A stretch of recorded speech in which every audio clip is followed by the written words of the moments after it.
Let me see.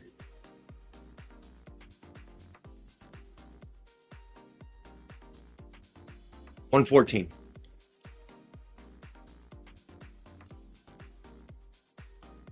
Yeah. In WWE, where it's two people clotheslining the same person and they just hold each other's forearms as Yeah. the person runs into it. Aisha. We'll not bring Aisha up yet. We'll do one at a time. Because like if I can only give 11 out, I can't give Aisha any gifts. So I think this is dealing with the national question in the European scenario before uh, everything else, but Marx and Engels talking about Germany and stuff like that. So we're looking at Cedric Robinson's interpretation of it. So it's the longest minute in the world, I swear to God. Time is long when you're stuck waiting. See, relative. But in actuality, it only takes 60 seconds for a minute to move. I don't know who Cal is. All right, here we go. First of all, both Marx and Engels believed that the national movement in Germany was a really genuine one. The instinct of the people demanded war against Louis Bonaparte as a representative of the traditions of the First French Empire, and this instinct was right. Secondly, when they assumed that Germany was really seriously threatened by Franco-Russian alliance. And finally, in their opinion, the German government needed goading on by the national movement. And oh my gosh, I have to appeal right away already. Jesus Christ.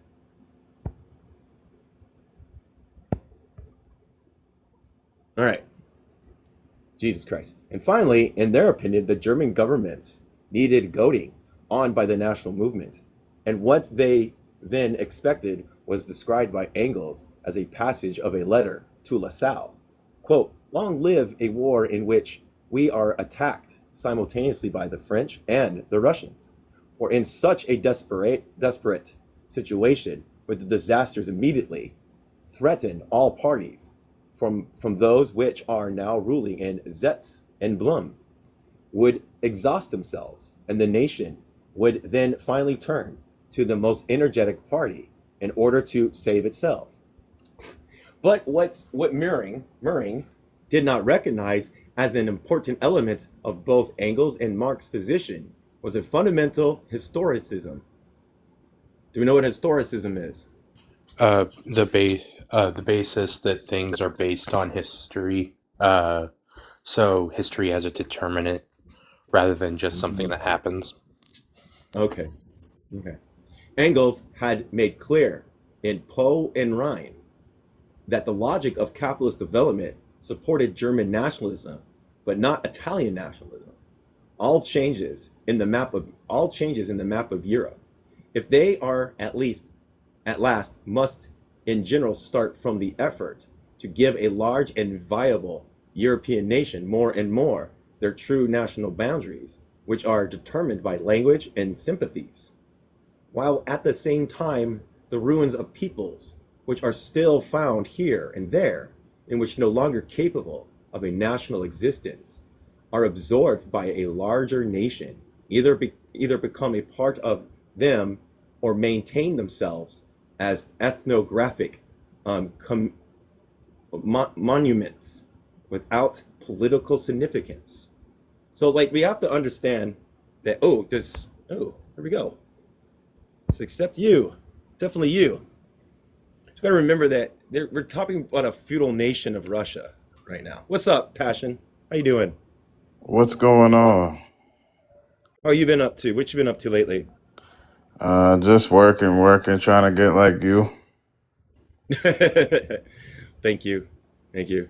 You come to hang out and just maybe go over what we're going over right now. Yeah, I wanted a couple of things just because I haven't been on TikTok except for the last few weeks. I had to take a big break, but Hmm. I was passing through and I heard somebody mention historicism, which is Hmm. very important topic. It's something that I don't think that nobody should gloss over. It's that, institutions, the way society is essentially products of history, and Hmm. historicism is important because it that type of thinking allows um, leftists to disprove these ideas about eternal truths and that certain things are natural, what have you.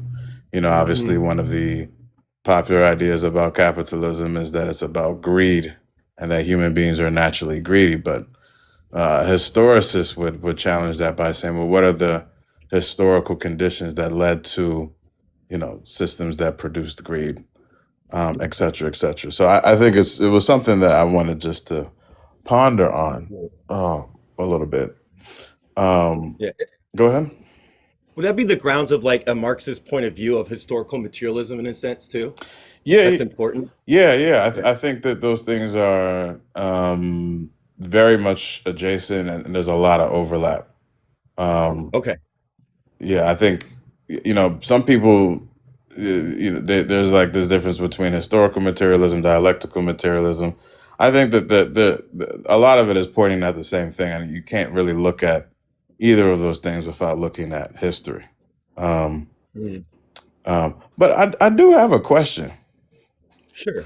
I see y'all, and I hate to interrupt, so if I'm being rude, just let me know. But I see y'all be blowing through these books. I feel like every time I come up, I see y'all reading another book.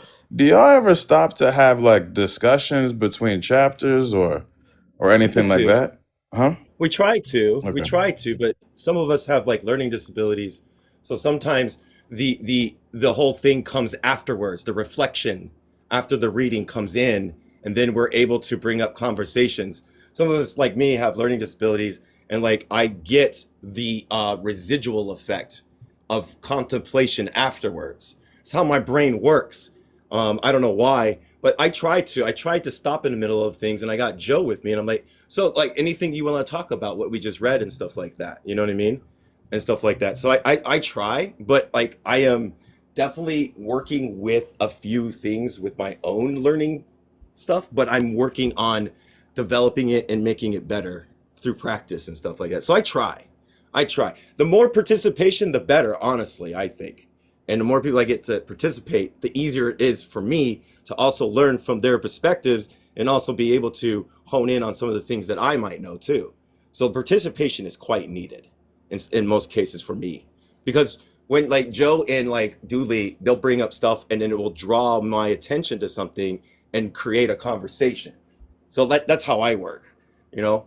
My reflection comes afterwards, and I know it's like a delayed response or something. I don't know what it is, but then I find myself in other like conversations being able to bring up things that I've read before, because my brain will go bloop here. Remember this, and I'll be able to engage in that conversation due to what I've learned. I don't know why my brain's like that. I'm trying to like maybe shift it a little bit better. I don't know what to do, honestly. But it requires not just me. It requires other people to engage too, you know. But I understand. You're right.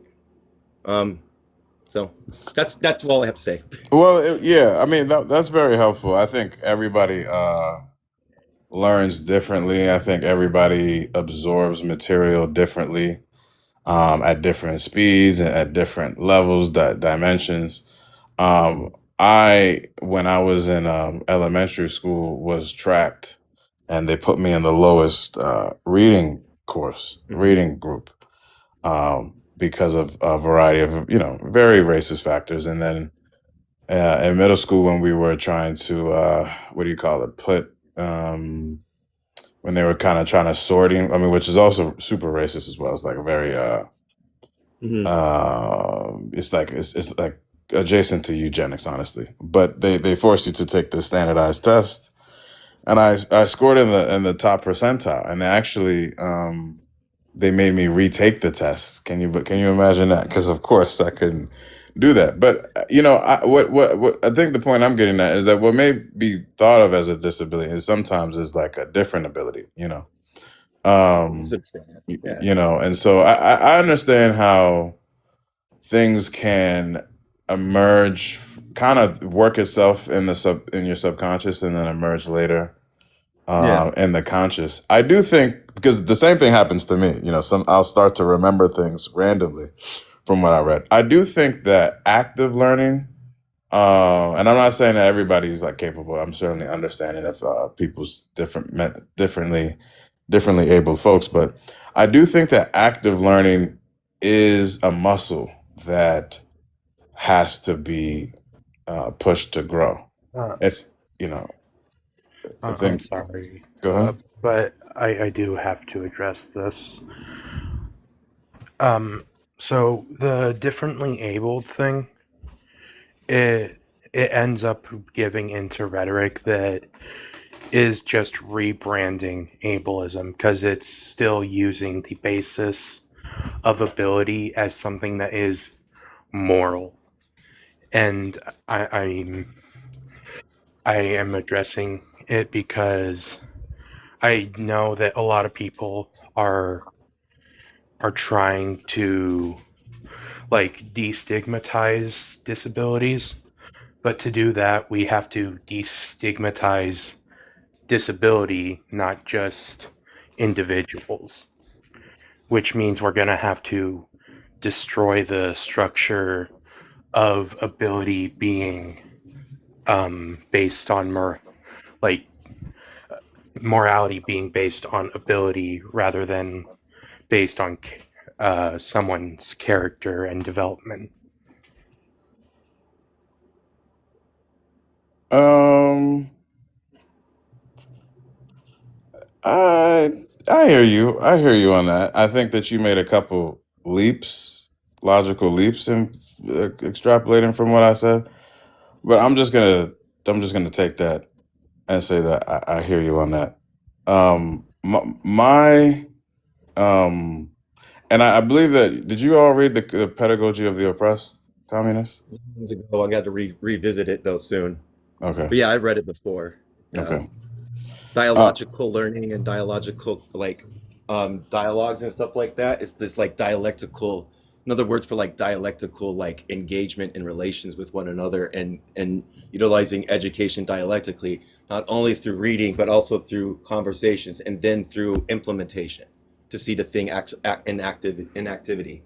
That's the thing that we usually miss within the learning stages of a human being is we miss the practicality to put these theories and thoughts into practice to see them actually living in real time, you know? yes, 100%. That was definitely. Wait, did you? So you did read the book? You said. Yeah, I've read it. It's Okay. been a long time. Cool. Cool. Cool. Like a couple years Well, ago. that book. When I started off being an organizer, that book was very informative for me because, um, after you have read so much, the question is like, what do you do with this, and how do you engage with your community? Hmm. Um, I don't want to. This is a little. I want to continue this point really quickly, and then I let you go. But I do notice that in these spaces with some of y'all, disability seems to be the most pronounced thing. And I sometimes there's this concept about I don't want to get messy, but I think most of the people in here white people, just to be. Yeah, I'm white. Okay. Dooley's white. Joe's white. Yeah, Okay. exactly. Yeah. Okay. Okay. Um, do you- we do live in an ableist society, right? But a lot of these mechanisms, if you are reading this stuff, and there's some good books on disability studies um, that I can offer as well. A lot of this comes from white supremacy, and so sometimes I get a little suspicious when um, sometimes disability in these spaces it seems to be overextended into a bit, like it becomes a very predominant thing, and then it's missing some other critiques outside of that. And so sometimes I start to be interested in how is our understanding of ability shaping identity performance. But I'm not gonna. I don't want to delve deep into. I do want to nail this one last point, just because I have been curious about the Paulo Freire's and the pedagogy of oppressed part. One of the key things I got from that book as well is what does even learning and reading together even mean, Mm-hmm. right? Reading, when I think this concept of reading sometimes sometimes I feel like it becomes this kind of like audible kind of journey. And I think, like you said, other people absorb information at a certain point, but I think also reading and according to Paulo Freire, is reading our own lives and applying that directly. And then, in a sense, we start to read each other, right? Like the way that these systems manifest aren't just delineated in these books. They also come out through our own lives and how we're interacting, our dialectical relationship with these forces. And so sometimes, I guess, in other words, just to wrap up, that in my experience, I have seen the benefit of taking pause, even if it's awkward, even if it's difficult, even if it's, you know, hard to kind of like push on and try to extrapolate how how what we're reading, what is the dialectical relationship between you and the reader and with the author, the author, because this book right here, I read this in a reading group, and it took us, like, I want to say 4 to 5 months to get through, because it's a dense, heavy, historical. I mean, it's Cedric Robinson's I think I forgot how you say Magnus Opus. Like he took so much time to write in this book, and it's not an easy book to parse through. There's so much in it that even for me, somebody who was diagnosed with ADHD, twice, it would be hard for me to read one chapter alone and to digest it in any meaningful way. So I guess I was just interested, in just like, how y'all were engaging with reading, and I just wanted to offer kind of a Paulo Freire kind of idea about what reading actually is when we talk about reading with each other and reading in community. Yeah, I understand. This is my second go around on this book too. So I read it Wow. before by myself, and I'm reading it again. I usually read things over and over and over again, and I'm still developing my study habits. I'm studying with a group that I'm part of. I'm part of two organizations, and I'm studying with one organization that's a Maoist formation, and I'm learning how to study. I don't know how to study. Now I'm Mm. learning how to study, and I have to do it on my own because, in a sense, I have to do it on my own because people have given me advice, but I cannot do it. So I have to figure out my development in studying, and then be able to understand that foundation and be able to maybe take on other people's, because I try to incorporate what other people, well, just go to YouTube, do this.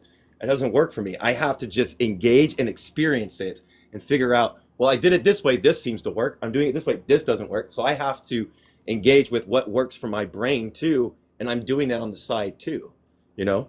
So like I'm engaging. I do read these books over and over again because repetition helps me a lot.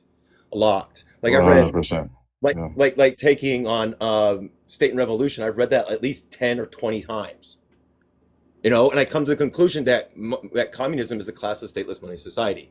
That's what Lenin talks about. That's what everybody talks about. So like understanding that because of my development later on, like I moved on, and then I revisit text and I'm like, oh, I'm picking up something different now because of my development and my learning development. But what you're talking about is a communal sense. And I'm not going to push other people. I will do my best to say, hey, what do you think of this? What did you get out of this? But it's up to the other person to engage with that. I can't force that out of somebody. They have to do it on their own. And I have to accept their stage in their development of learning too at the same time.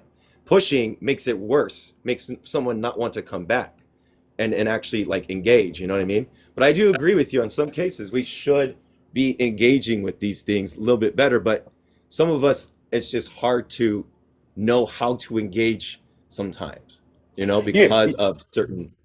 things that block. Go ahead. Yeah, and I mean, let me respond to that if I may. Yeah, yeah, I yeah. hope you don't feel like I'm hijacking. I just wanted to, you know, um, offer some stuff. I think you're absolutely right. I mean, I've led a lot of reading groups, and I never found success asking people like really direct questions. Hmm. I think a lot of it would come from me, my ponderings, and then asking if does that resonate? What's coming up for other people? You know, Yeah.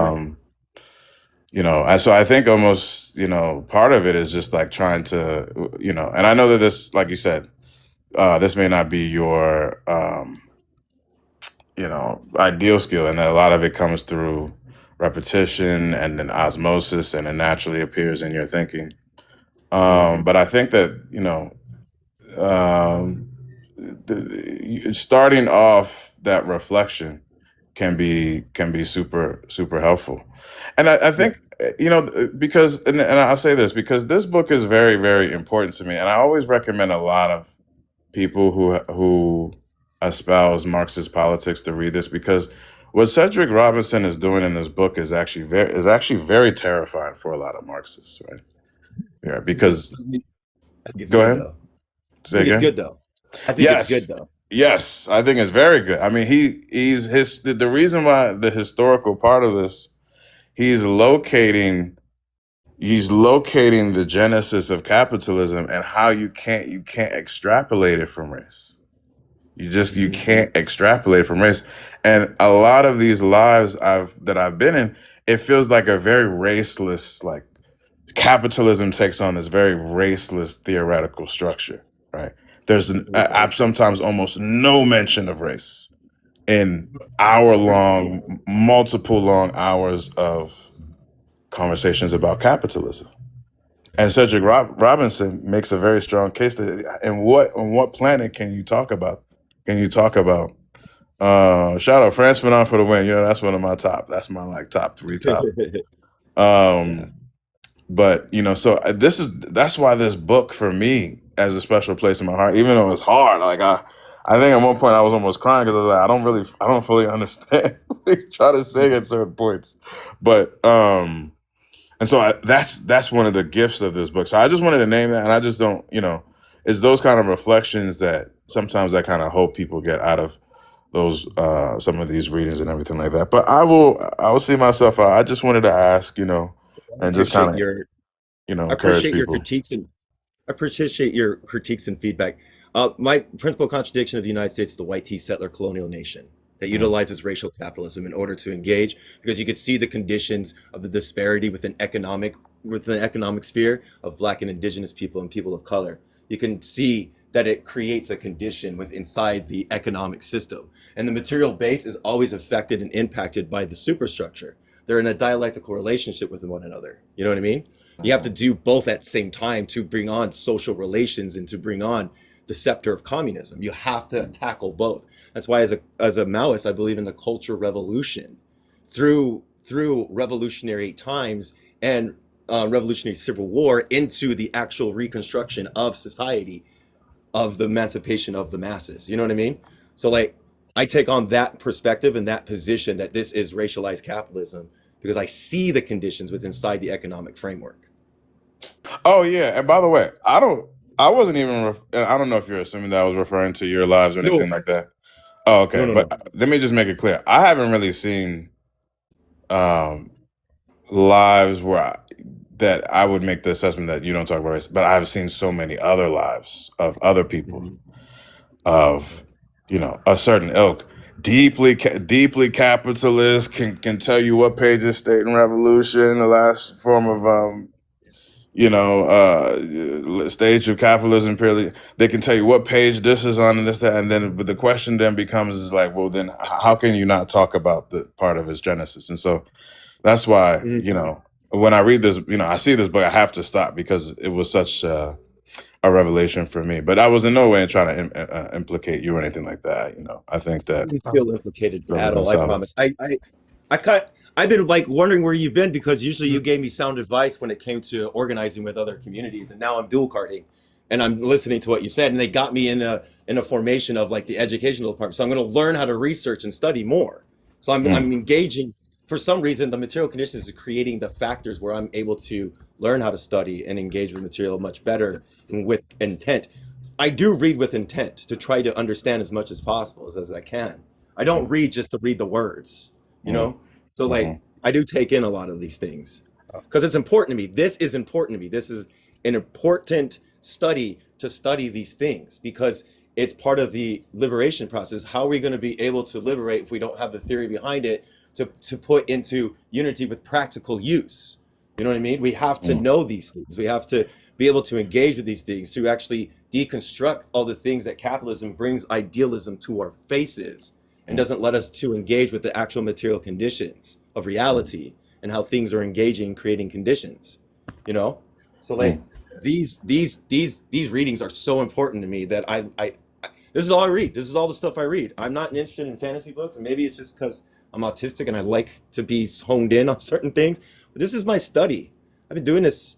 My first hint of becoming a Marxist was Decolonial Marxist by Walter Rodney. Mm, That mhm. drove me into the motion of becoming a Marxist. And then it was like Frantz Fanon. I know wasn't a Marxist, but like Frantz Fanon and like now CLR James. CLR James is really like pushing me in with these envelopes of getting the perspective not from whiteness, but from actual actual people that are from the Black and Indigenous communities that actually engage with the white supremacist structures of like imperialism and capitalism. So like their perspective, I think, is more important to me than Mm. the white perspective, if that makes sense. Oh, 100%. Walter Rodney is definitely the homie. And by the way, I just want to say congrats on I know that you were mulling over but this is we talked a while ago that you were mulling over Yeah, yeah, joining some orgs, and now it sounds like you've joined too. So I hope that you find community in there, and I hope that you do what you can, and I think that that's something that I have found for me, especially in these moments when it can feel very isolating to have these mhm, politics. If not for anything else, to find kindred spirits. And so I'm very proud of you that you're doing that. yeah. You're relentless in your reading, so I applaud you.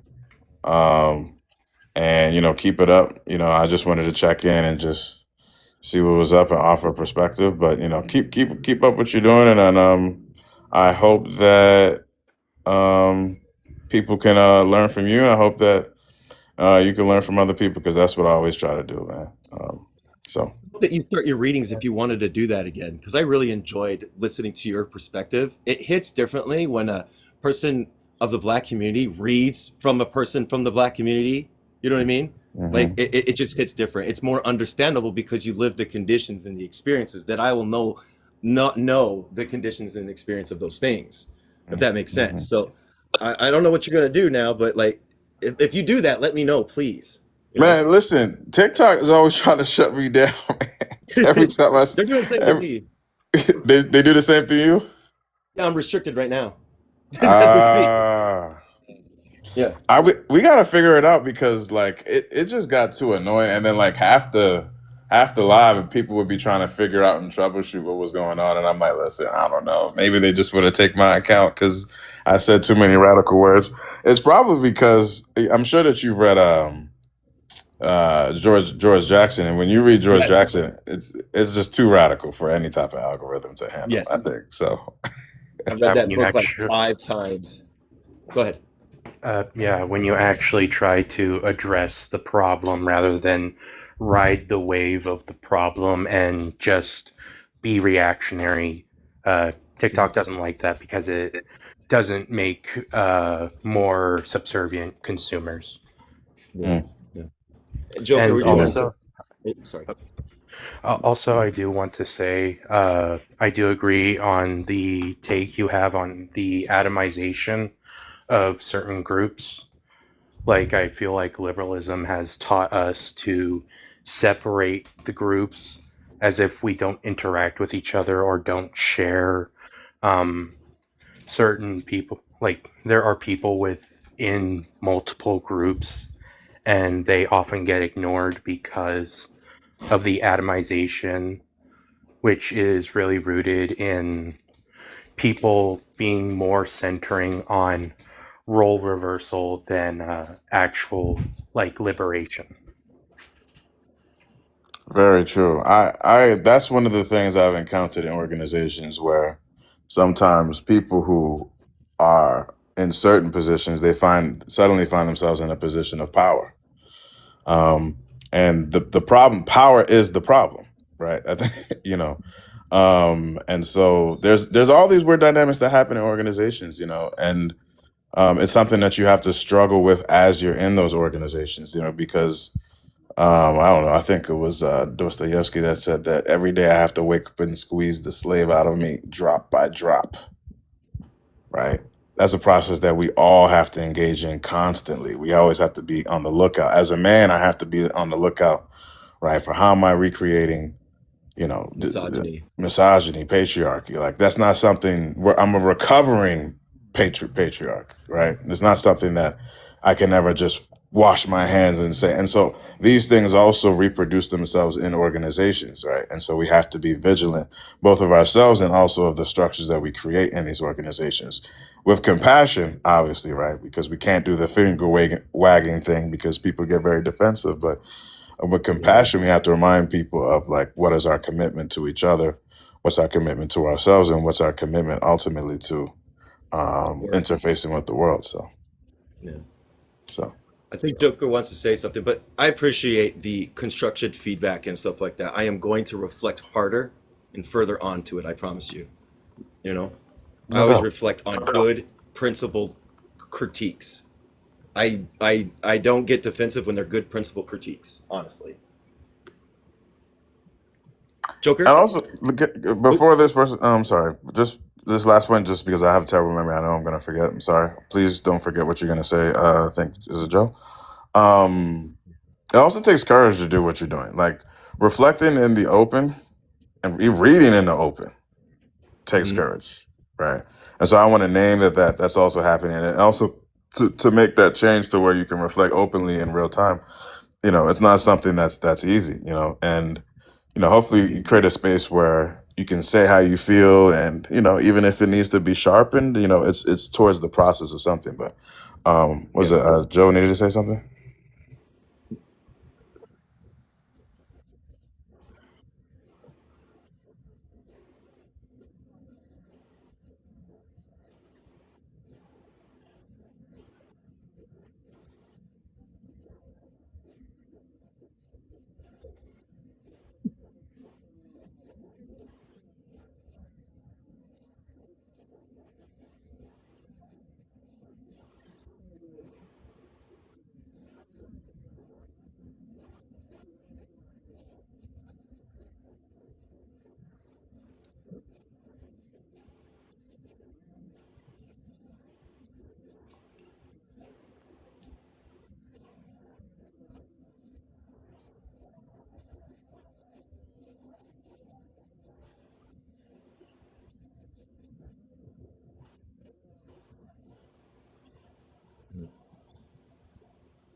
Um, yeah, well, I didn't mind to like if I needed to wait to ask the question because it's a bit out of topic.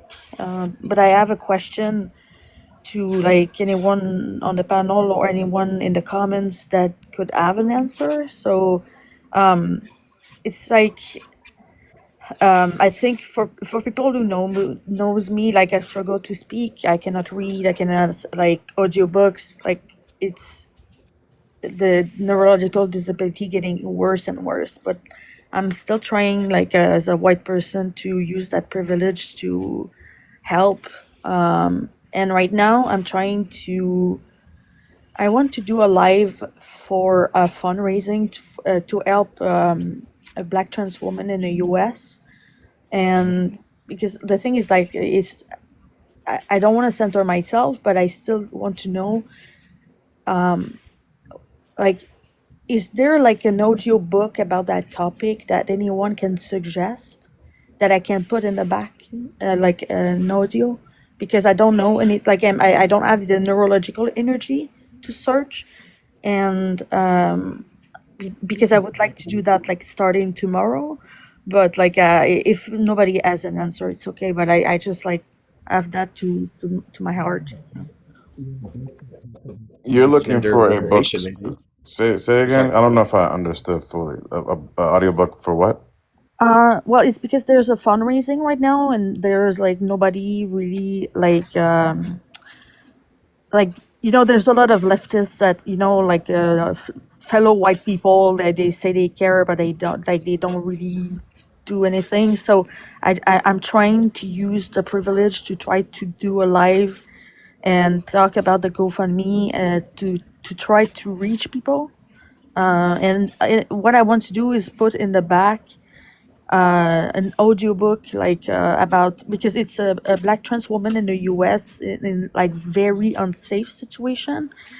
And I was thinking maybe like a book about that topic, but I don't have the neurological energy to search. So like if anyone here knows like an audiobook that I could put in the back.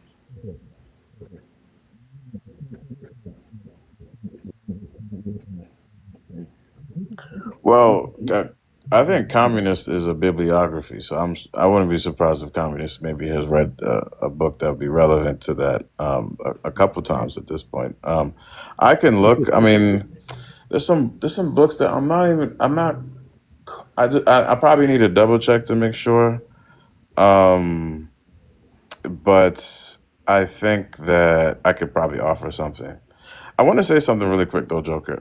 Did you say that you don't think you're a good speaker? No, I don't. No, I'm not saying I'm not a good speaker. I struggle to speak, to think, to because like it's giving me severe headaches. It's like result of strokes and brain injuries and stuff. So, Yeah. yeah, it's a complex situation. Well, despite all of that, I'll just say that you have a very um, what do you call it? A voice that makes somebody want to listen. In my organizing experience, just to talk, I'm not that old, but I feel like an old man. The people who have I have seen with endure the most struggles sometimes are literally the most powerful people I have ever encountered. I mean, there's too many stories that I have where you would think, with all of the challenges that a person may face, that their light would be dimmed out, but they end up being sometimes the most pivotal people in certain formations.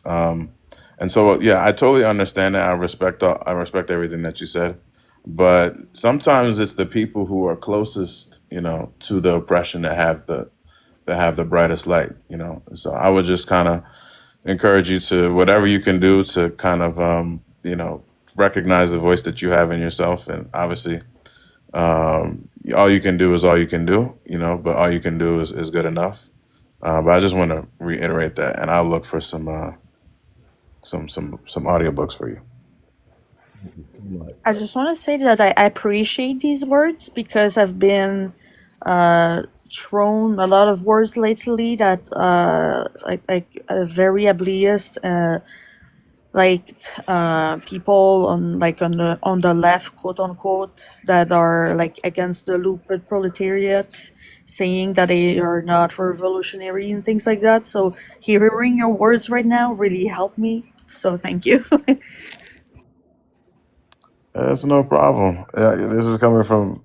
I'm sorry. I hate to make. I feel like I'm making this live about me. It's not about me. I just wanted to talk about. But when I was first starting, I didn't want to talk in front of nobody. I didn't think I knew what I was talking about. I hated the sound of my voice. I didn't think I was that bright. I heard people that read all these books, and you go to some events and people are clapping and standing up and hooping and hollering. I was like, I would never speak in public. And I had people come to me like, no, no, no, no, no. I like what you just said. You should say it. And so, and then here I am blabbering on this, many years later. So, but this is I'm just paying back what somebody gave to me because it's something that I see honestly and truly. Yeah. Thank you again. Um, should I get started again? Are we Please. all complete? All right, and let's see how we do. So we're talking about German nationalism and Italian nationalism. This nationalism is probably different than what we think of nationalism today. This is coming from a place of like uh, newly capitalist societies, and some of these people are also coming from the feudalist still societies and stuff like that. So nationalism is a little bit different on this particular stage of nationalism, I think. So we're gonna get into all changes in the map of Europe. If there are if there are to last, must must in general start from the effort to give a large and viable European nation more and more their true national boundaries, which are determined by language and sympathies, while at the same time the ruins of peoples, which are still found here and there, and which are no longer capable of national existence, are absorbed by a larger nation, and either become a part of them or maintain themselves as ethnographic momentums without political significance. What's ethnographic? Do we know what ethnographic is? The area of a certain ethnicity is what I am thinking, but I could be wrong, so I am going to double check and look it up. I'll look it up too. I don't think there's a problem with looking it up.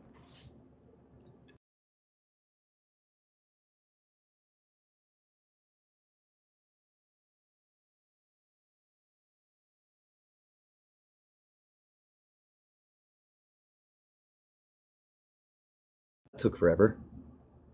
I hate how that takes forever. Oh my gosh, it's not letting me do it. Hold on a second. Why? TikTok's been weird lately and not letting me do some things sometimes. There you go. Ethnographic. Would someone like to read that? A qualitative research method involving long-term immersion in a group's natural environment to study their culture, behaviors, and social interactions. I wonder what they mean. Mhm. It uses participant observation, interviews, and field notes to understand the world from the participant's perspective, moving beyond mere questionnaires to gain in-depth sights. All right. So basically, the viewpoint of the people being observed, I think. Sounds like it. To me, it sounds like that. Anybody else? Well, it looks like there's no one to have contentions with that. So here we go. We'll go back to this. We shall return to the Passionate implication. did unmute. Wait, what? Passionate did Passionate didn't unmute. unmute? Okay. Yeah, well, I don't know. I'm not like a dictionary. I mean, it's a word that comes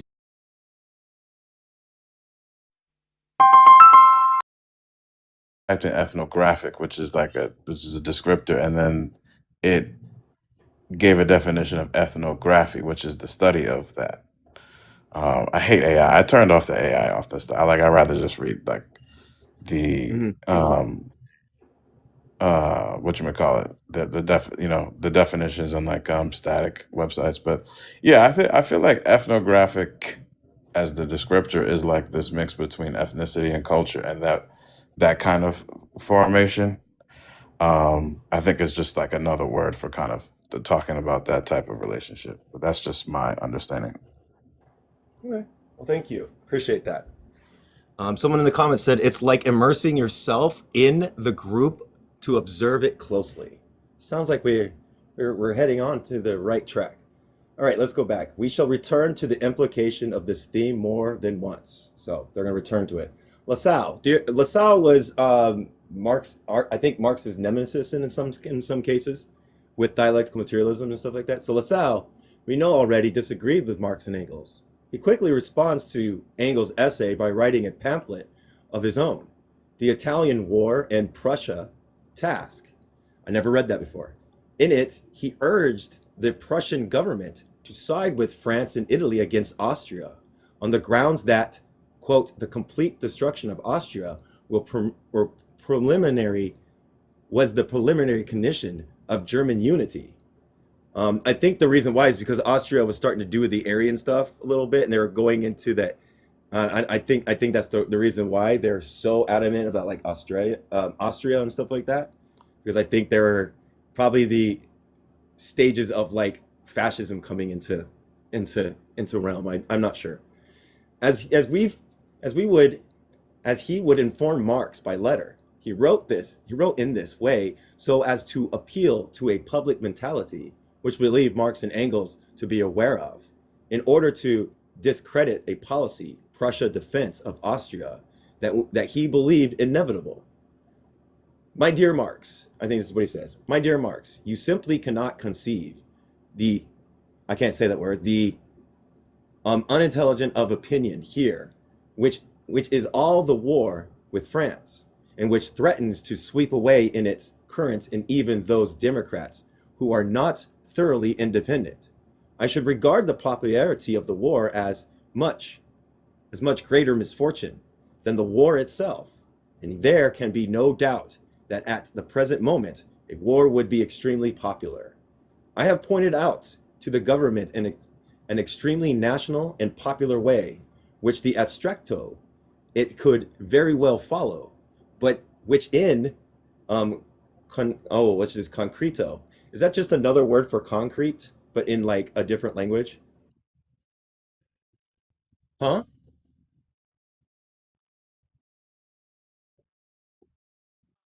Okay, so abstract and concrete is different language. Okay, cool, cool. Sorry. Would prove utterly impracticable for the very reason that the government will not take this course. It seems to me that I have found a say again? Yeah.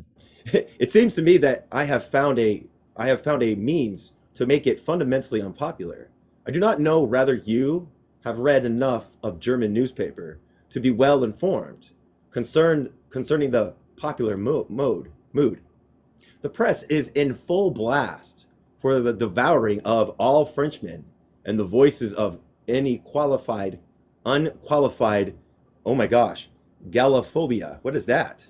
Uh, what's Gallophobia? That's a new word.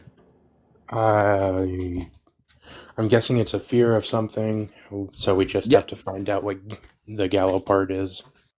yeah. Let's look at it.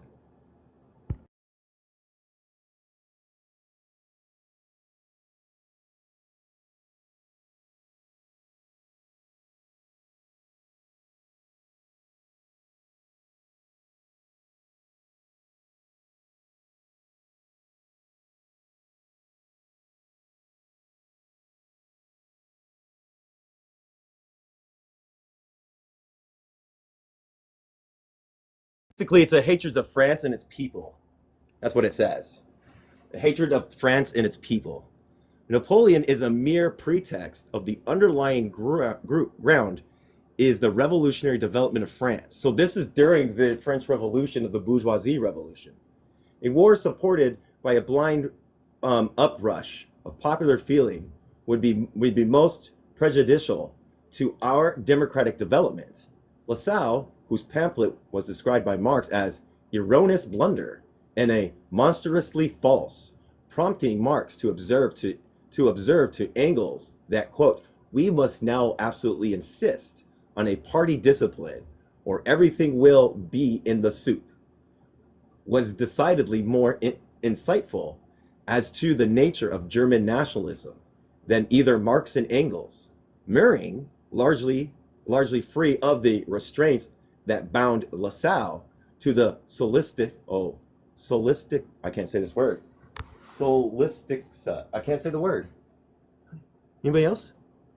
Solis, Solicitus. It's solicita. Solicita. It's the what? Yeah. It's solicitous. Concern for Marx's feelings. Presented Lassalle's thesis with less discretion than Lassalle and in language much more appropriate. In his eyes, a Franco-German war in which the two greatest continental peoples would rend each other for mere nationalist delusion, a really important war against France, not prompted by any vital national interest, but nourished by pathologically irritated nationalism. Sounds like they didn't like the nationalism. High-flown patriotism and childish oh my gosh, Gallicism. I think that's the same word up here that meant something against French people. Yeah. Where was I at? Pathological irritation of childish anti-Gallicism was a tremendous danger to European culture and national and revolutionary interest. Thus, the dispute between Lassalle, Marx, and Engels had not merely raised questions as to the nature of the political relationship between them. That is, rather Lassalle had the right to disagree publicly with an anonymously authored position, or the extent to which Marx and Engels were themselves victims of a Germanic chauvinism. Certainly, these were important issues, but they could just as well be understood as an inevitable excesses of personality and political ambition to which intellectuals such as Marx and Engels, in the midst of a workers' movement, fell prey. More importantly, however, it is the effect that political economy and central analytical tools of their materialist conception of history had on their ability to conceptualize correctly the ideological character of industrial social movements. So they're observing the industrial social movements, and they're like utilizing probably materialism in order to engage with what was really going on. In Marx's historical view, the genesis of the industrial capitalist, quote unquote, was inextricably tied to the development of the state, because out of the material conditions, the economic base, there is the state, which protects the we all know what the state protects. It was by means of these states that the proletariat came into being, transformed as producers from peasants to wage laborers. The transformation from feudalism into a proletarian mode. Everybody getting it? Yeah. We're good? Sweet. Yeah, I mean, and I think like, this is to make a quick point here. This is why I have trouble with like this the statist socialists, right? That are just like, oh, well, we just need more welfare programs and all this kind of stuff. But and some of these people claim to be Marxists, but obviously, when you read Marx constantly, he's talking about just moving towards a stateless society, and this is, reminding us of a part of why the state is so problematic, right? It also reminds me of this awkward kind of conversation that I see sometimes between Marxists and anarchists. I don't want to get deep into it because I don't want any smoke, but it's just like, do people not understand what Marx was advocating for? He was he was trying to abolish the state, ultimately, But yeah. A lot of people just read quotes rather than try to understand. Abolish the state so that we can go back to the natural things, so we can observe natural laws. Because you're right, Marx and Engels. If you're a Marxist, you want it, no matter how it is. If you're a Leninist position, even Lenin said it. It's a stateless, classless, moneyless society where the proletariat abolished itself as a class, and the state, where there's a way with also even other things like democracy is used for the people to go against whatever reactionary forces are involved. When those things are gone and diminished, and everybody's like put into the proletariat abolishes itself as a class, meaning it's classless, and the state then is no more. And then we get rid of commodity production. Even Marx advocates for commodity production to be ending and stuff like that. So even democracy, where there's a way, in a sense, and we go back to like a natural state of things where we observe natural conditions with natural principles and laws to observe. Thus were the agricultural people was forcibly expropriated from the soil, driven from their homes, turned into vagabonds, and then whipped, branded, tortured by laws grotesquely troubled with the disciplinary necessary for the wage system. So they forcibly put these people in the wage condition. So they were like, you're going to do this because we need to, yeah. And as consumers, into the home market. The many scattered customers who stray artisans until now had found in the numerous small producers working on their own account concentrate themselves not now into one great market provided for by industrial capital. Thus, hand in hand with the expropriation of the self-supporting peasants, with their separation from their means of production, because they had somewhat means of production within feudalism, goes goes goes the destruction of rural domestics, industry, and the process of separation between manufacture and agriculture, where communism brings those two together. Manufacturing plunders the agricultural scene and makes them like, yeah, that's the contradiction. That's why when we move into a socialist transformation, we got to put those two entities into unity. And only the destruction of rural domestic industry can give the internal market of the country the extension of a consistence that the capitalist mode of production requires. Having secured the home market, the future expansion of capitalism required of the state that it assumes new forms and additional functions. Yep.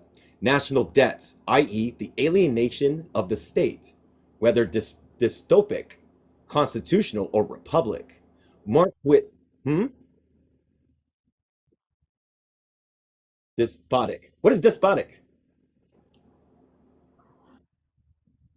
Yeah, yeah, I believe you. Does anybody know what despotic means?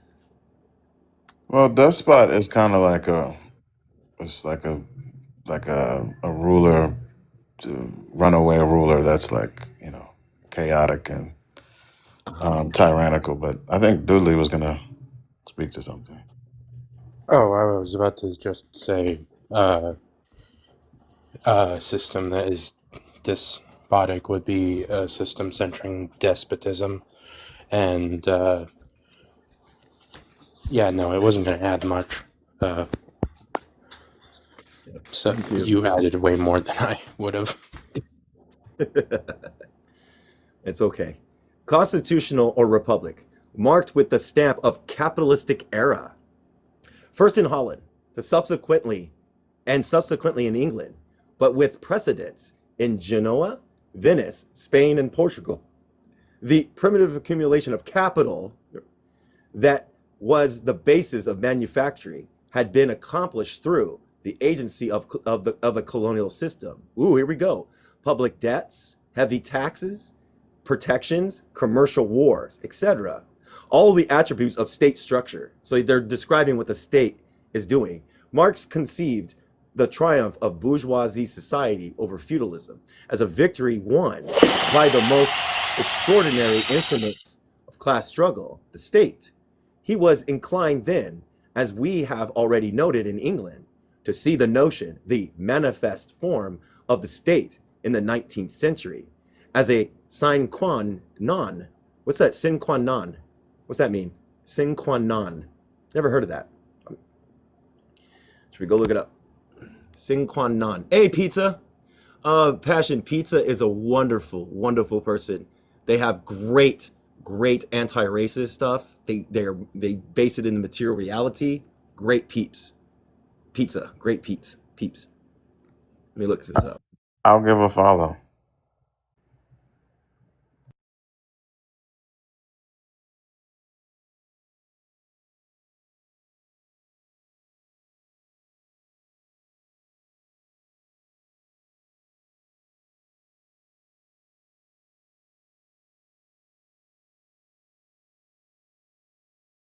Oh, y'all are It better than says me because I definitely don't look up every word I don't know. I just try to look at the context to keep it pushing. that's one of my defaults is understanding context on the word. Like I still trying to recognize, because Joe points that out to me. Sometimes I'll look at a word and I'll go look it up and it says Joe will go look at the next sentence. It tells you what it is. So Yeah. it happens to me all the time. Okay, so like I did the AI because I got to figure out how to do it better. It says with and which not, but denotes the essential action conditions or ingredients in represented an absolutely indispensable requirement of prerequisites for someone else to exist. Oh my gosh, you can't move it. To exist or prerequisite for or occur. The term is commonly in used in legal or business, a form context to define necessity. Okay. There we go. Get that? I hope so. Oh wait, It's did I wi- move it? it's wild that the translation is without which not. That's like the direct translation, which is insane logic. But yeah, it's like a absolutely necessary requirement. Got it. Yeah. Okay. Of bourgeois rule. In turn, bourgeoisie rule and capitalist production were necessary for the development of the socialized production that the imminent society required. So capitalism required a social, because capitalism does put us in social relations with each other, but they keep dividing the labor further and further. Machinery came and split us even further and further. So but capitalism requires the working class to come together and to build their commodities for them, produce for them. The development of the industrial proletariat is, in general, conditioned by the development of industrial bourgeoisie. Like they said, like they say, the proletariat rises with the bourgeoisie. Um, Only under its rule does the proletariat gain that extensive national existence that can raise its revolution to the national one. And only thus does the proletariat itself create the modern means of production, which becomes just so many means of its revolutionary emancipation. Only bourgeoisie rule tears up the material root of feudal society and levels the ground on which alone a proletarian revolution is possible. The necessity for the proletariat to be emancipated. It's a necessity, it's a requirement, it's going to happen.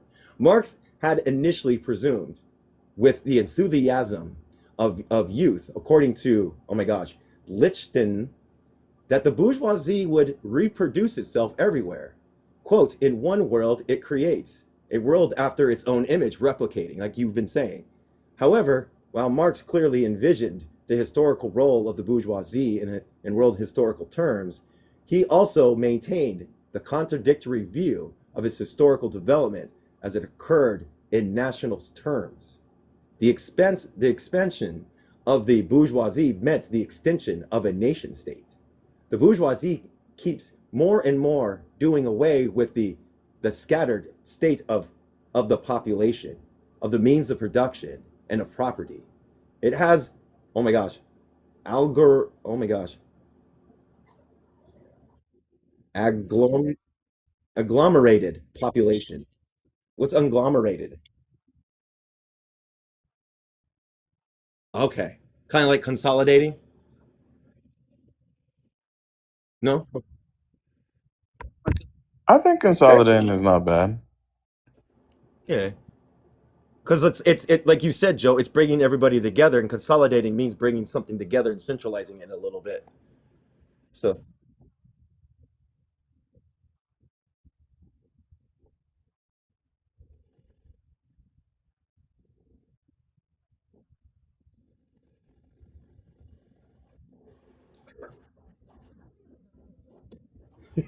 centralized means of production and has concentrated property in a few hands, the bourgeoisie, independent or but loosely connected providence with separate interests, laws, government, and systems of taxation became lumped together into one nation with one government, one code of law, one national class interest, one frontier, and one custom tariff.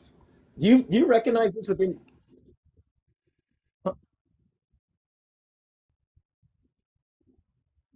Mhm.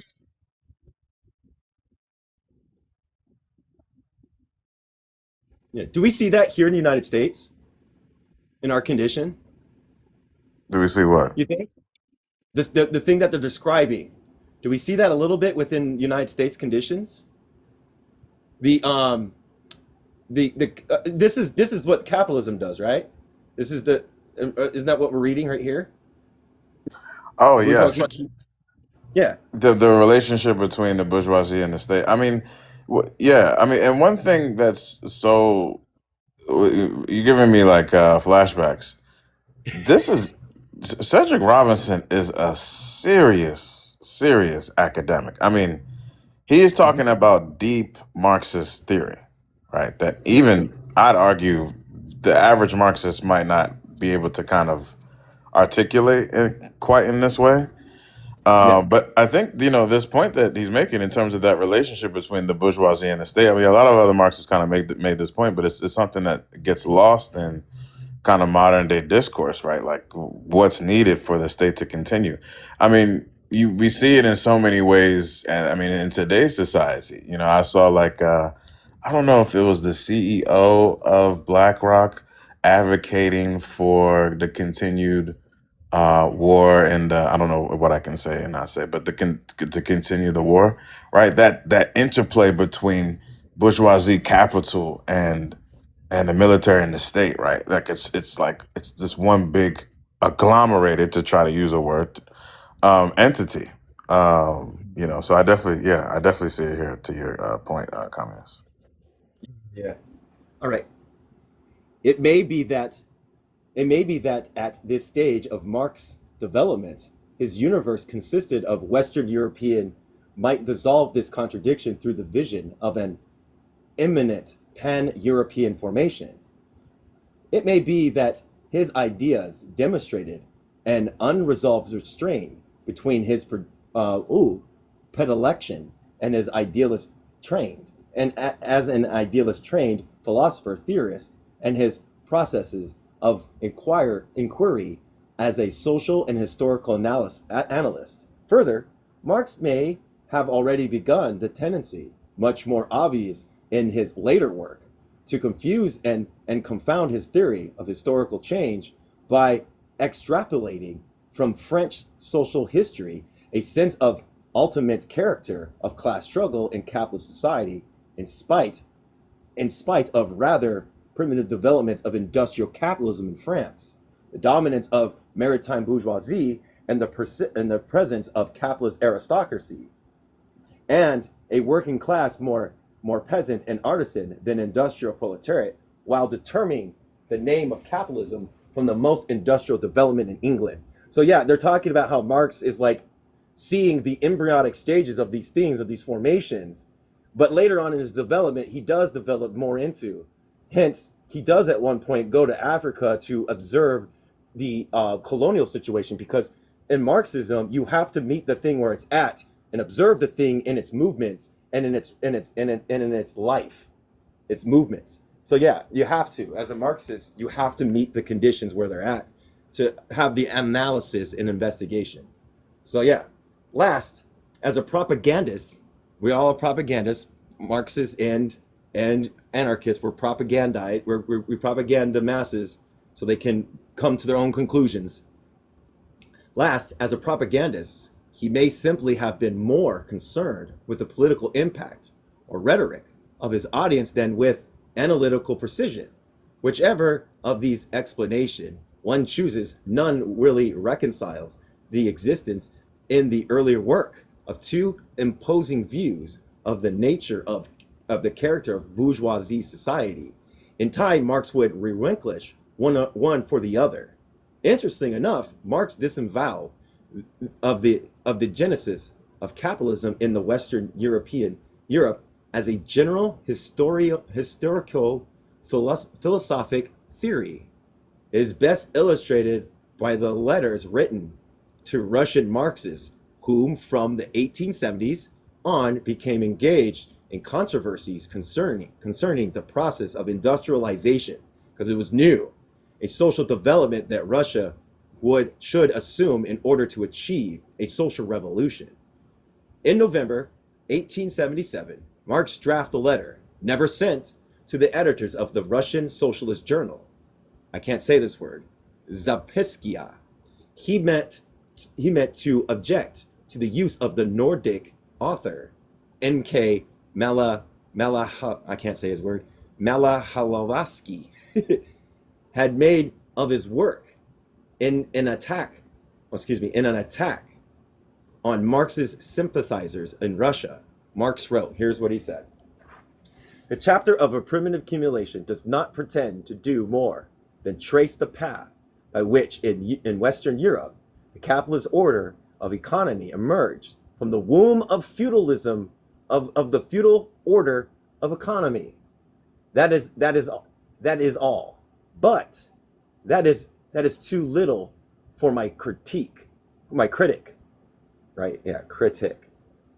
Yeah, yeah, critique. Sorry. He feels he's absolutely must metamorphose my historical sketch of the genesis of capitalism, the beginning in Western Europe into a historico philosophic theory of the general path every people is fated to tread.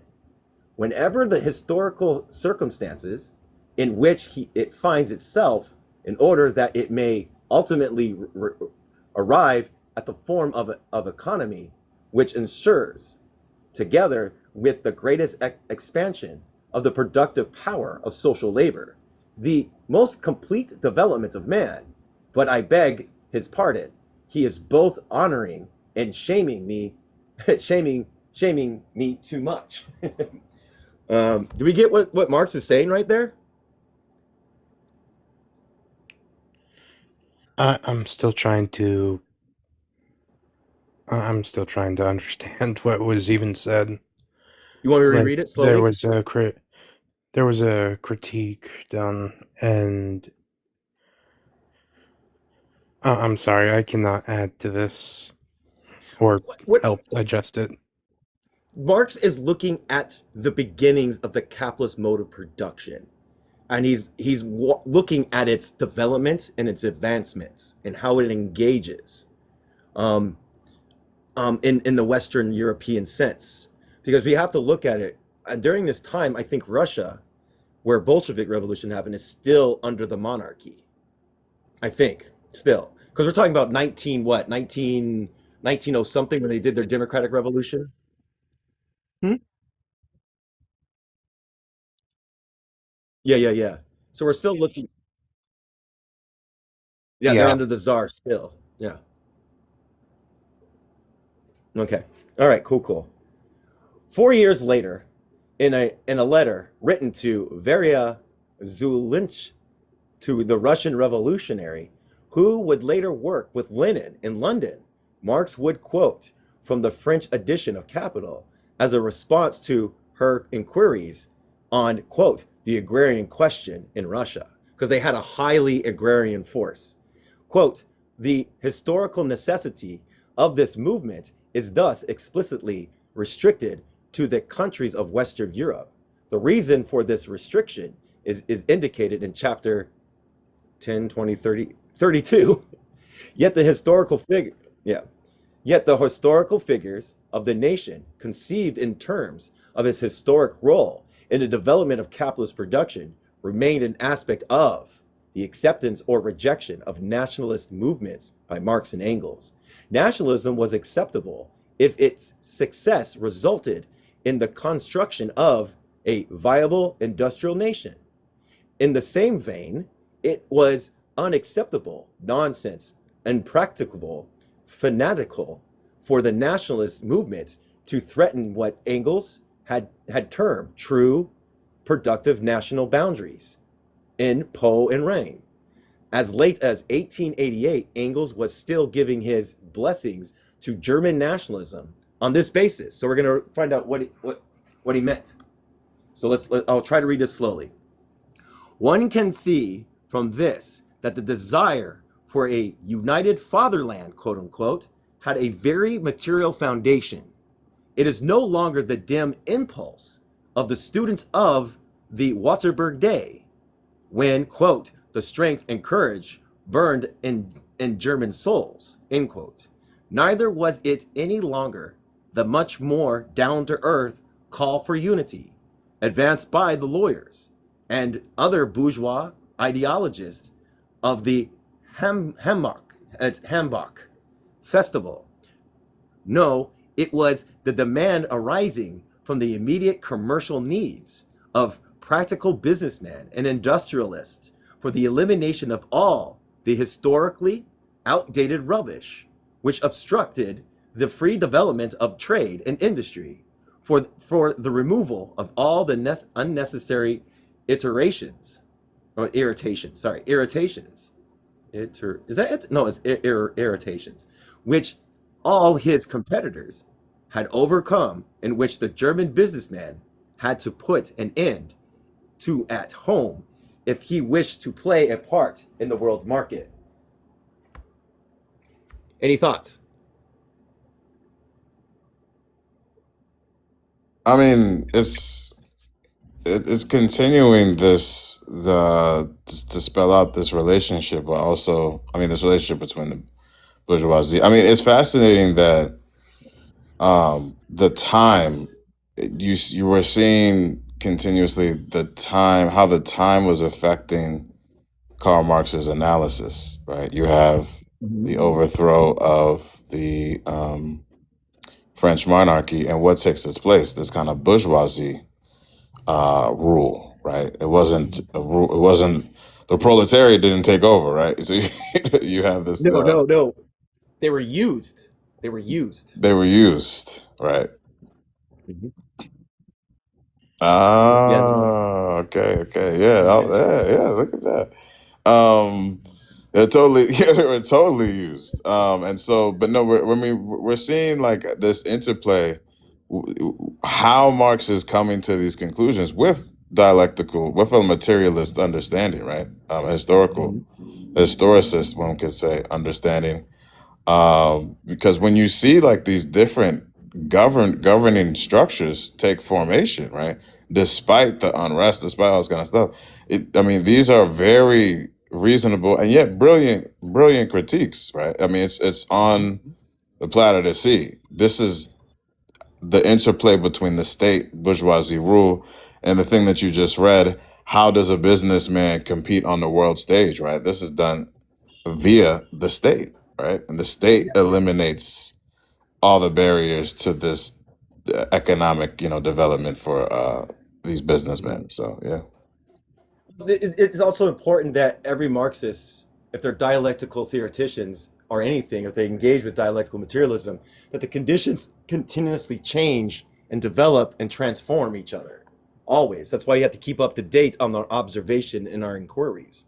That's why, like, I may have like a developed sense of consciousness, but as I keep going through life and I keep learning and educating and actually engaging, my development increases and my observation increases, which brings on more of the theory to being practiced and also being objective. So yeah, like your development increases as you learn and develop.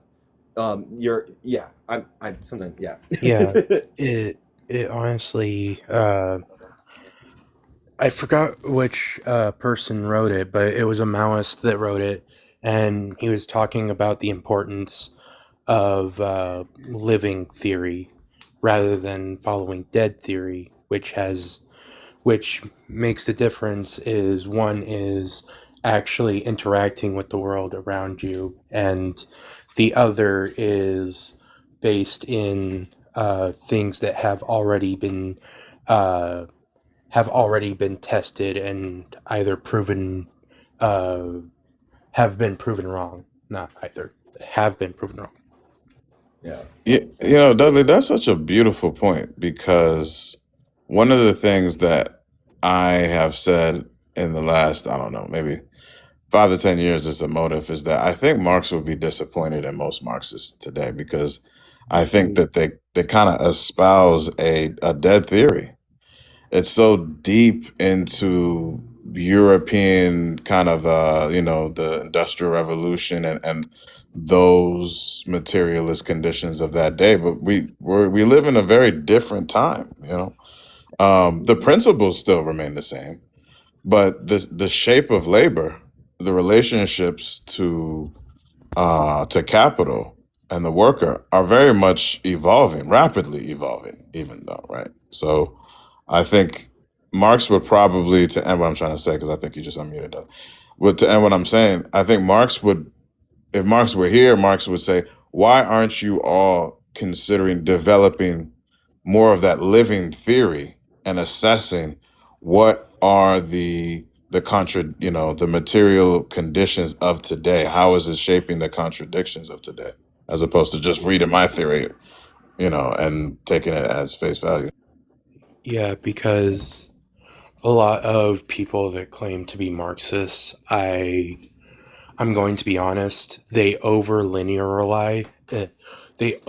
linearize the what the necessities are, and instead of looking at the material conditions and the power structures at hand and how those power structures function, they end up saying blanket statements like, oh, this needed to happen. Like, that's one critique I will give Marx, was the over linearization of development, because despite being shown a difference in development with Turtle Island, with the Haudenosaunee, he still did end up with the analysis that capitalism needs to happen everywhere else.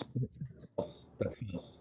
He eventually developed the nature by observing the Haudenosaunee and Turtle Island that capitalism could have been skipped with the right material conditions, and the indigenous people here in the United States had the condition of keeping it like that, but advancing further because they're already more advanced than the Europeans. They're already engaging in those things. So Marx later on in his life, towards the end of his life, was trying to examine: does capitalism need to be a stage from communalism or from pre-Marxist communism? Mm, mm, Yeah, that's later in his life. He even went to mhm, later in his life. He went to Africa to engage with the colonial situation there. You mhm, know, but he mhm. wasn't able to finish any of this shit. He died. So, you know, in the world that's ever changing and everything, uh, I kind of wish like Frantz Fanon was still here in some cases, because I would love to hear more further advancements in his analysts present. But in this case, yes. In his earlier development, in mid development, yes, I would say yes. Um, but that's something I just found out. I'm going to investigate that more and further. You know, so all right.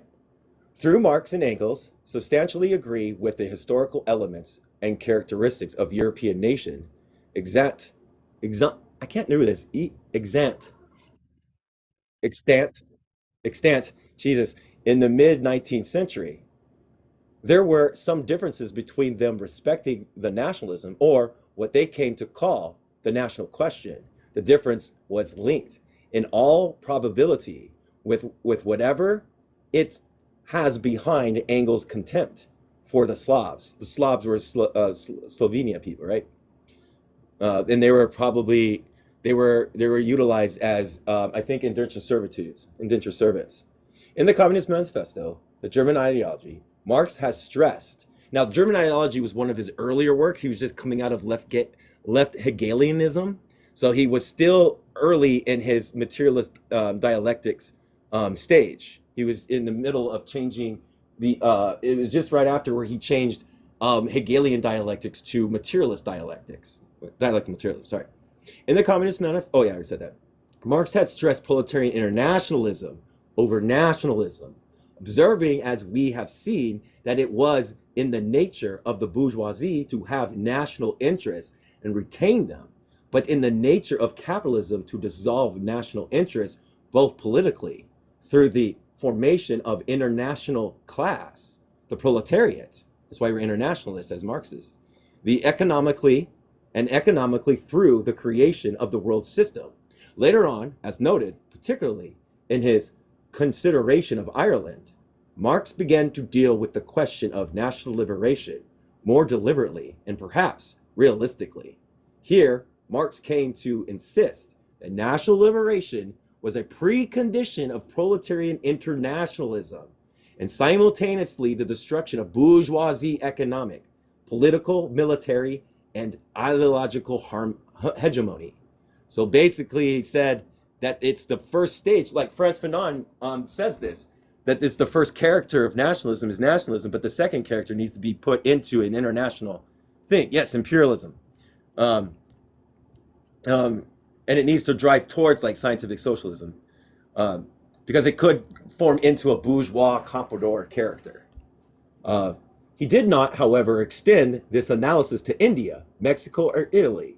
Engels, on the other hand, tended to recognize and emphasize a counter-revolutionary tendency of national liberation movements, which he has since observing the social upheavals of 1848-49, including the Scouts Bretons and Basques with the Southern Slavs.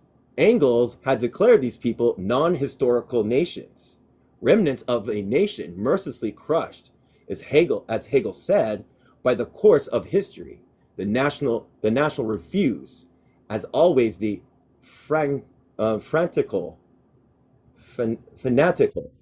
representative of the counter-revolution, and remains so until it is completely exterminated or denationalized, as its whole existence in itself a protest against a great historical revolution. Michael Low's observation of that Marx's treatment of national liberation tended towards economism, while Engels was legalist. It is it is a bit simplistic, if not entirely incorrect. Their habits of thought tended towards the recognition of different forces in, if not configurations in human experiences. The familiar the familiar in the instance of Marx was of things philosophically dialectical and reflective. With Engels, it was a mundane and a practical instincts of the marketplace, while Marx tended, at the level of the historic epic, to discover the forces of the new world disguised in, oh my gosh, epiphenomenal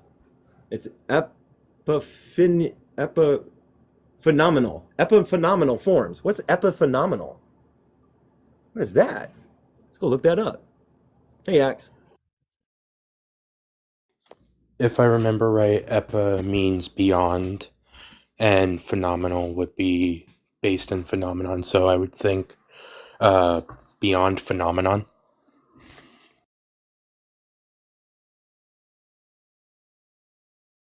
You saying that kind of makes me feel like that's the same. So we're going to figure this out. And I know I'm using the ant, but I got to figure out how to use the correct definition. Sometimes when I put in definitions, I go, what does Lenin mean by this term? And sometimes I get the term based on what Lenin's perspective. So sometimes that. There you go.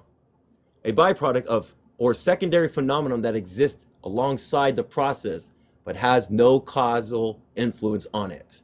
In the philosophy, oh, I can't say that, suggests the mentality, I can't move it, move. The mentality states, go ahead, are caused by physical brain activity but cannot cause physical actions. It, if implies thoughts are causal, irrelevant, much like a shadow following a person. Okay, what does that mean?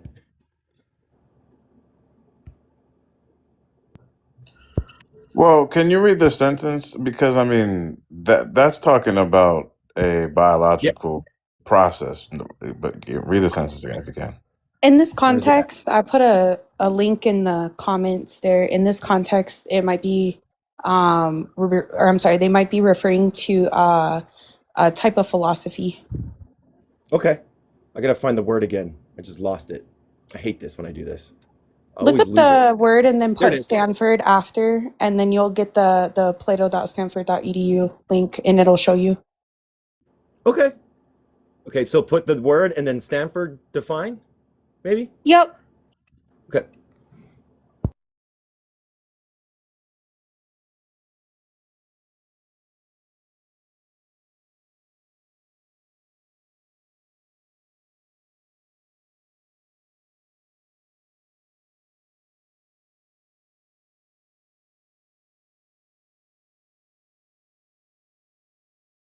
I just took a screenshot too. Got it? I can put you on the big screen if you want. Give me 1 second. I'm looking for Yeah. the like green screen thing. No worries. We're going to stop on page, which in the next page, we're going to stop where it says Marxism and nationalism. We're going to stop there because I think we're doing pretty good. I think this has been very productive. This has been one of the most productive parts. And I thank you, Passion, for getting us energized to do this. No doubt. I'm just a humble listener, just trying to contribute and listen and learn. No, thank you. Thank you.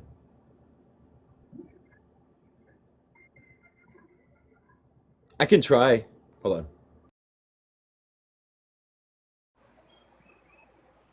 I'm sorry, I was struggling.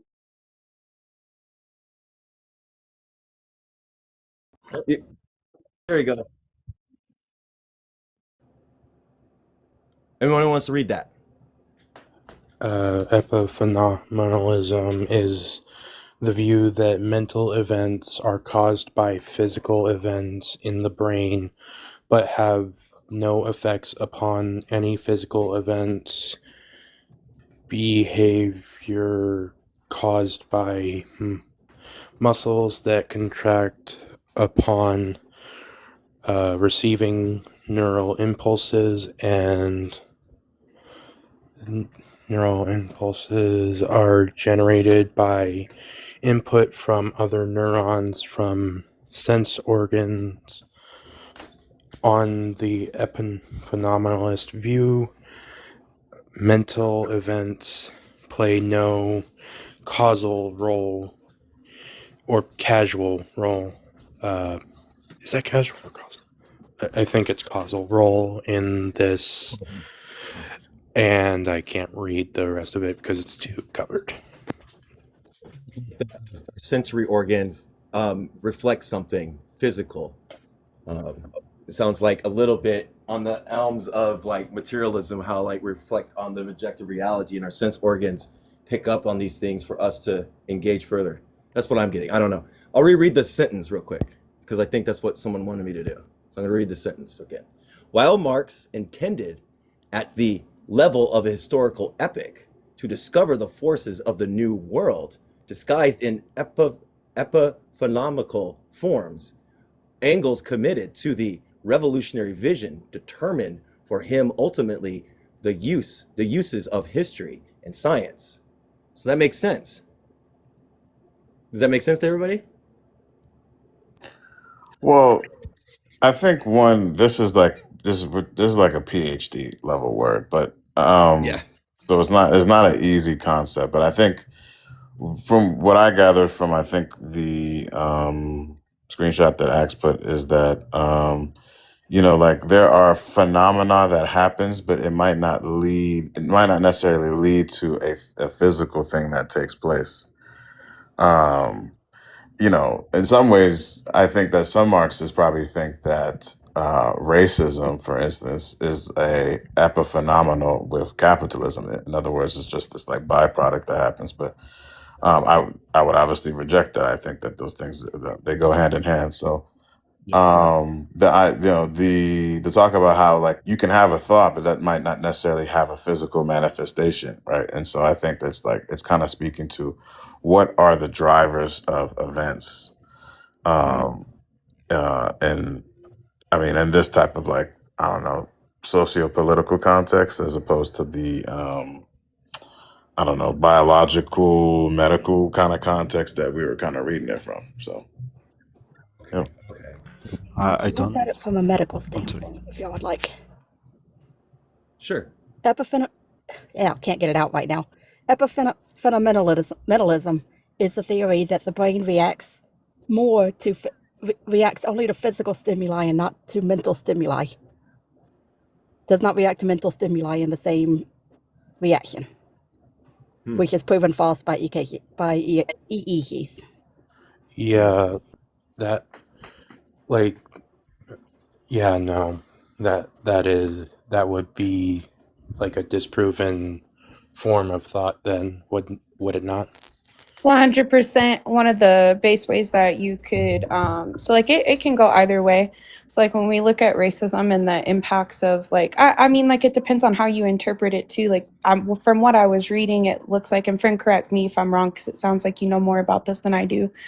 But from what I was understanding, it sounds like they're going back and forth on what the mental harms would be, and they're arguing that it's coming from the outside, that it's not necessarily just inside, but it can be, right? There can be physical effects on the body that are harmful. A perfect example is like pseudo seizures. I don't really like that term because that etymology means they're fake, but they call it that because even though it doesn't have any direct brain damage, unlike other forms of seizures, even if they're non epileptic, pseudo seizures is where your body is under so much stress that it's you trying to express it in some way. So what it does is it causes you to mimic seizures, essentially trying to express it all out.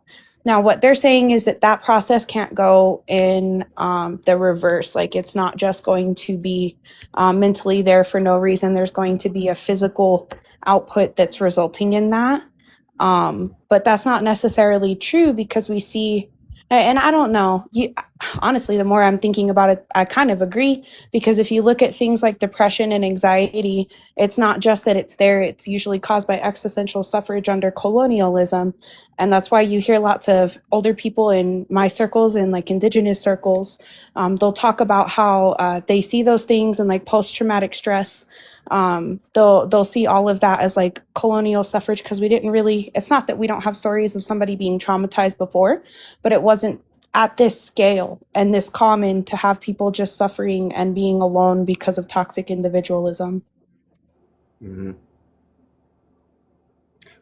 Go ahead, Sebastian. You want to add something, and then we'll get back to it if no one has anything Yeah, else I to don't understand. I don't understand the analysis. I've been listening a little bit. I think 2-3 pages ago. I think 4. Uh, I don't understand the analysis that the author is doing about Marxist Marx and Engels analysis, in particular about national movements in and national liberation in Europe and in Western Europe. I think. By the way, I have read this book like many years ago, and I don't purport to fully understand everything this man wrote. This guy is a lot smarter than me. Okay, and so I think reading it even at the first time, if anybody can get it, I think that you're up at the genius level. But some of what I surmise is that the author Cedric is trying to demonstrate and describe Marx's evolution. In particular, right here, we're talking about the relationship between nationalism and what the strategy mean and with the nationalist question, like is how nationalism can be a trap. At one point, Marx was talking about how that at one point it was like I have to think in international terms, and then Marx comes back and says, "Well, I have to defeat the nationalism in the place that I'm at before I can even engage in that international question." And then there's also Engels, which is essential, also naming that the nation can have counter-revolutionary forces, and so that the nation itself is a trap, right? The nation is dangerous, and so I think I mean, I might be wrong, but I think Dr. Robinson here is trying to lay out the kind of evolution of their thinking as it relates to the state, as it relates to the nationalist question. the rise of these things through the material conditions of like these exploitative functions of production and stuff. Yeah, I get it. Are you okay, Sebastian? I didn't get much. I understood that this analysis about how Engels and Marx analyzed the national movements of that time in the case of Germany and other countries, even if they had a little bit of contempt to with Slavs and people and with I don't but I don't I still don't get a little. I'm still confused a little bit on. Well, I mean, maybe they if we are advocating for national question about the solving of the national question of that time of, yeah, I would because we say know they would that bring it. national question is complicated when it comes to, and they fought even in the second international with this kind of ultranationalist bourgeois thinking about national nationalism and over chauvinist liberation. Yeah, well, I think before this is in conjunction with Marx naming how, I mean, excuse me, how Cedric Robinson was talking about how Marx was understanding the state. And so, I mean, I can't say that I know totally, but my intuition here is that who enforces nationhood but the state, right? Yeah. And if the nation is involved and used in a way to maintain bourgeoisie power, then the question has to become, then what do we do with the nation? You know, and how as a Marxist, as a revolutionary, how do you engage with the nation? How do we think through that?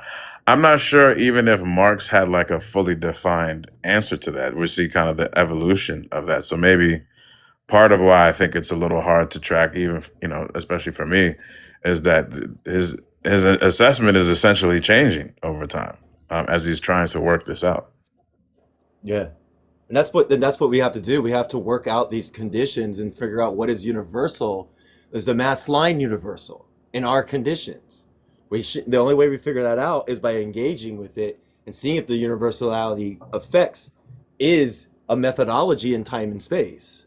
So yeah, yeah, and that's what Marxists should do. We should be analyzing these things and running experiments to see if these things are one universal as they say they are, or if the methodology is going to work according to the conditions. So yeah, like you develop these as you observe and as you grow yourself in knowledge. Like the theory of knowledge is appropriate in this part, because knowledge is like, I sooner or later we will gain the knowledge. The knowledge is there. We just have to gain it, by seeking and doing inquiries. I have a quick question though, to Sebastian. What do you think we do with the state? Like, what's your assessment of the state, or the nationalist question, better said? I think it's when some there's some trend, and I think it's from second international to now that still exists, that talk about nation in abstract, but when they talk about defending the nation in abstract, in some ways, they're talking about what we always have to ask: what nation, and who is the owner of that nation, who directs that nation, if it is the bourgeoisie. So if you are defending the state, the nation, quote unquote, in abstract, and talk about you're talking about you're not talking about the proletariat. You're talking about the nation that is directed by these relations. So you're not really talking about proletariat liberation. You're talking about nation, bourgeois nation defending. So the conclusion would be the abolishment of the capitalist state and the takeover of the proletariat, and the in the abolishment of capitalist relationships and production relation and capitalist production relationships in favor of proletariat-led production and proletariat-led economy, proletariat-led lives in this case.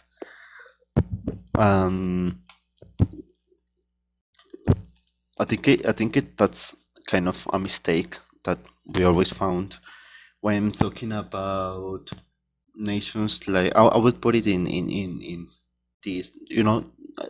I don't know if you are understand what I'm saying. Kind of to till now. Oh yeah, yeah, I understand. I was listening. I was listening. Let me continue, or if you're done, I'm not sure. No, maybe if you talk about, because we talk about in the case of now, we talk about national defending the nation, defending nations, but we don't talk about proletariat. We talk about defending Iran, defending Burkina Faso, defending nations, but we don't talk about the proletariat. So what does entails? We're talking about this nation in abstract, this nation that has these relations. So we talk about this kind of national way of, when we talk about imperialism, we talk in this national sense, like this national liberation, national defense of the state, national defense of our nation. But what are we defending? So if we want to defend against imperialism, we have to also object to these relations within the state, with capitalist state. I'm talking about capitalist state, not a state in abstract. Capitalist state with the bourgeoisie. So we have to be aware of that. No, I like that. Just as a quick thing before I stop talking. No, I think that's a great point. I think that there's a lot of work being done when we just call it a state, and we have to. It does sometimes call for it to be more specific. We're talking about, when we talk about the countries that you just named, we're talking essentially about bourgeoisie states, right? And so, no, I definitely see what you're saying. I think il always il I think and I think this was talked to by Marx, Engels, and Lenin, and so forth and so on and so forth, about the process that has to go to the point that is the goal, that is the abolishment of all type of class relationships or class differences, that has to go from the basic, that is the abolishment of the capitalist class and the takeover of the oppressed class, that is the proletariat and the other classes, oppressed classes, of this of and the build of socialism, or the build of the takeover of the most of production, and the takeover of the and the building of the socialist society, until the abolishment of the and the process of the abolishment of these relationships, until the point that is the abolishment of themselves as a class, and therefore the state as a the state as such, the what Engels calls the what is it called, the withering away of the state. That is also talked about by Lenin and the state and the revolution. So there's this. I think it's a continuous line of. There's no like there's like these different jumps on time between these, but they're always talking about the same, just with different jumps and different approaches and different things.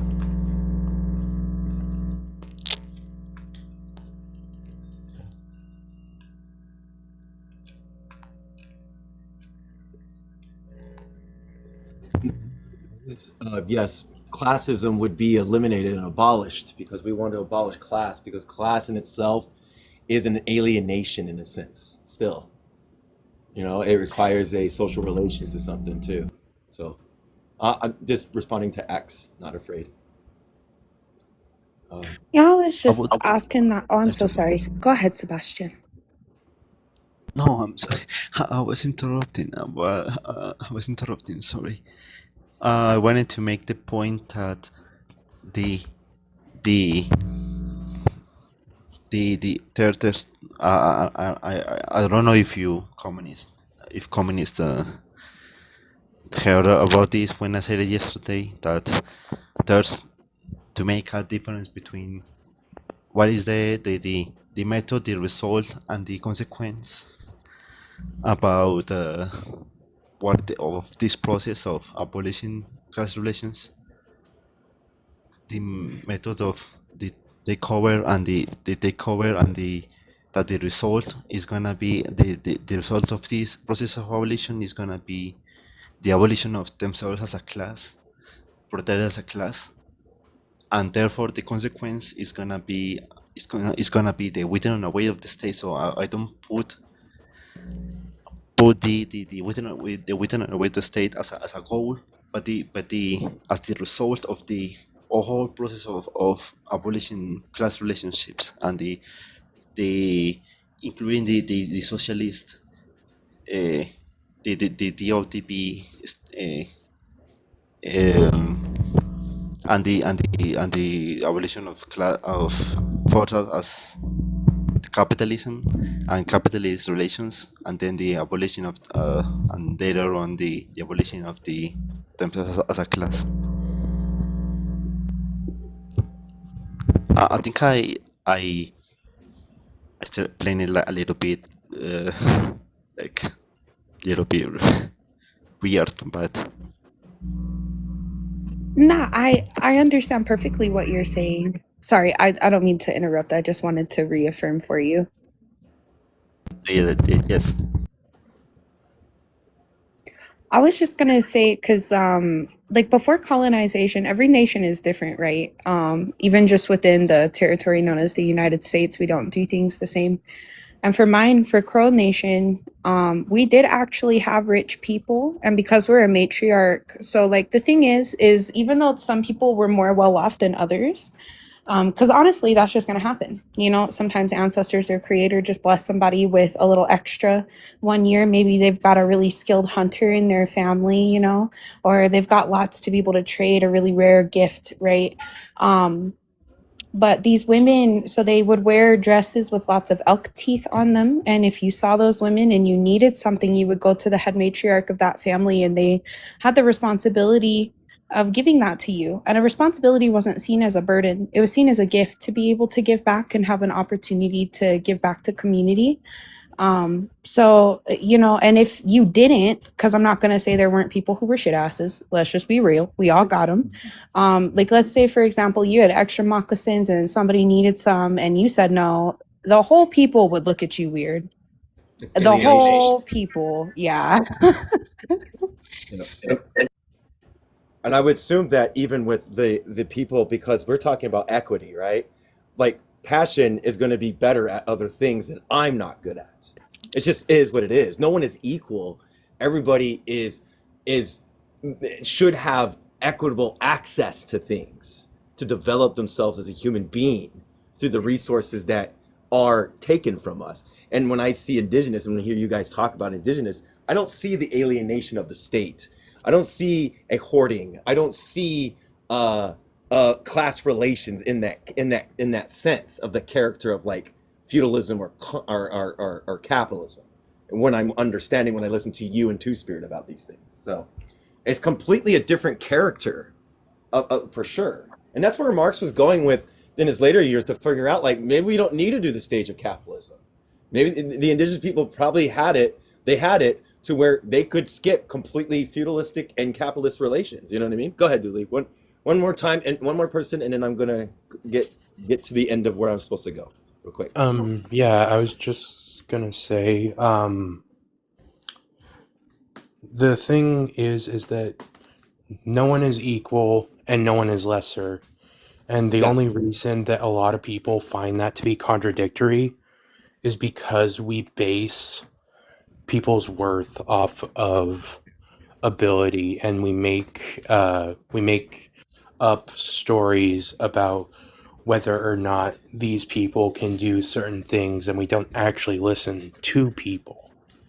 So we end up not only separating ourselves from these people, but it also reinforces those values that make you separate yourself in the first place. Yeah. There's a correction. Go ahead. I was just gonna say, Dudley kind of got it like right on the head there.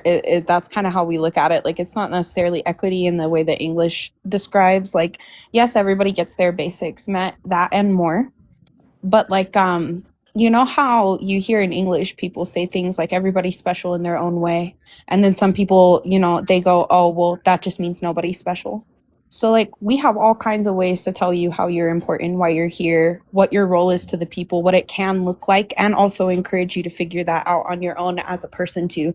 So it's about the reflection of the individual need, as well as like reminding you that like, while you have that freedom, you're still part of the whole, you're part of the people, you're part of a cause, you're part of creation, you know, and you have a responsibility and duty to all beings there, not just yourself, not just your people, but beyond that.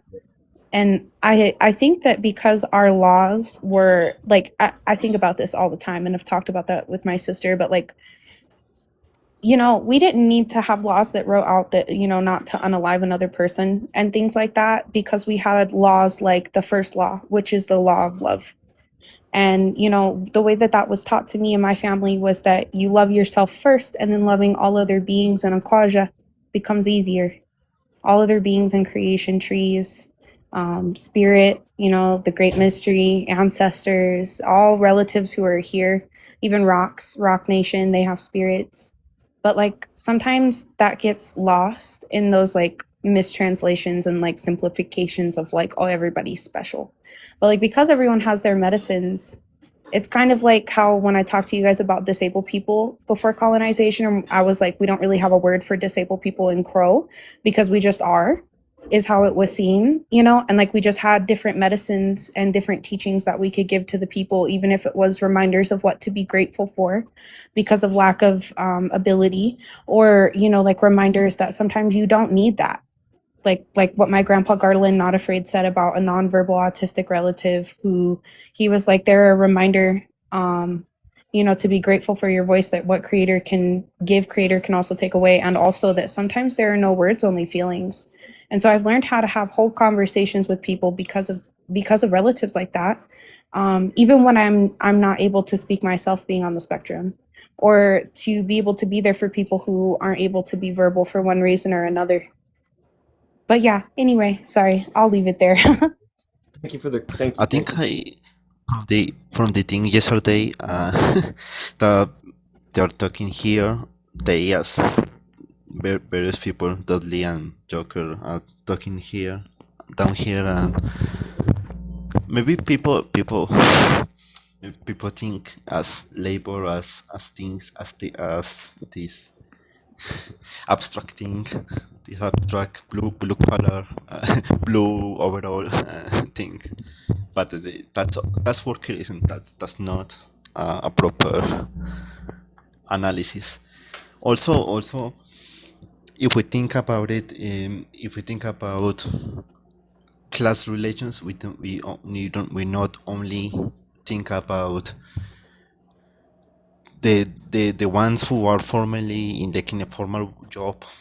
No, it's all class relation, or how the whole society, even those who are on the margins, relates to the class relations in this society. So it's a very reductionist thing to reduce it to one, those who work, those who have a formal job that works in an office or in an industry.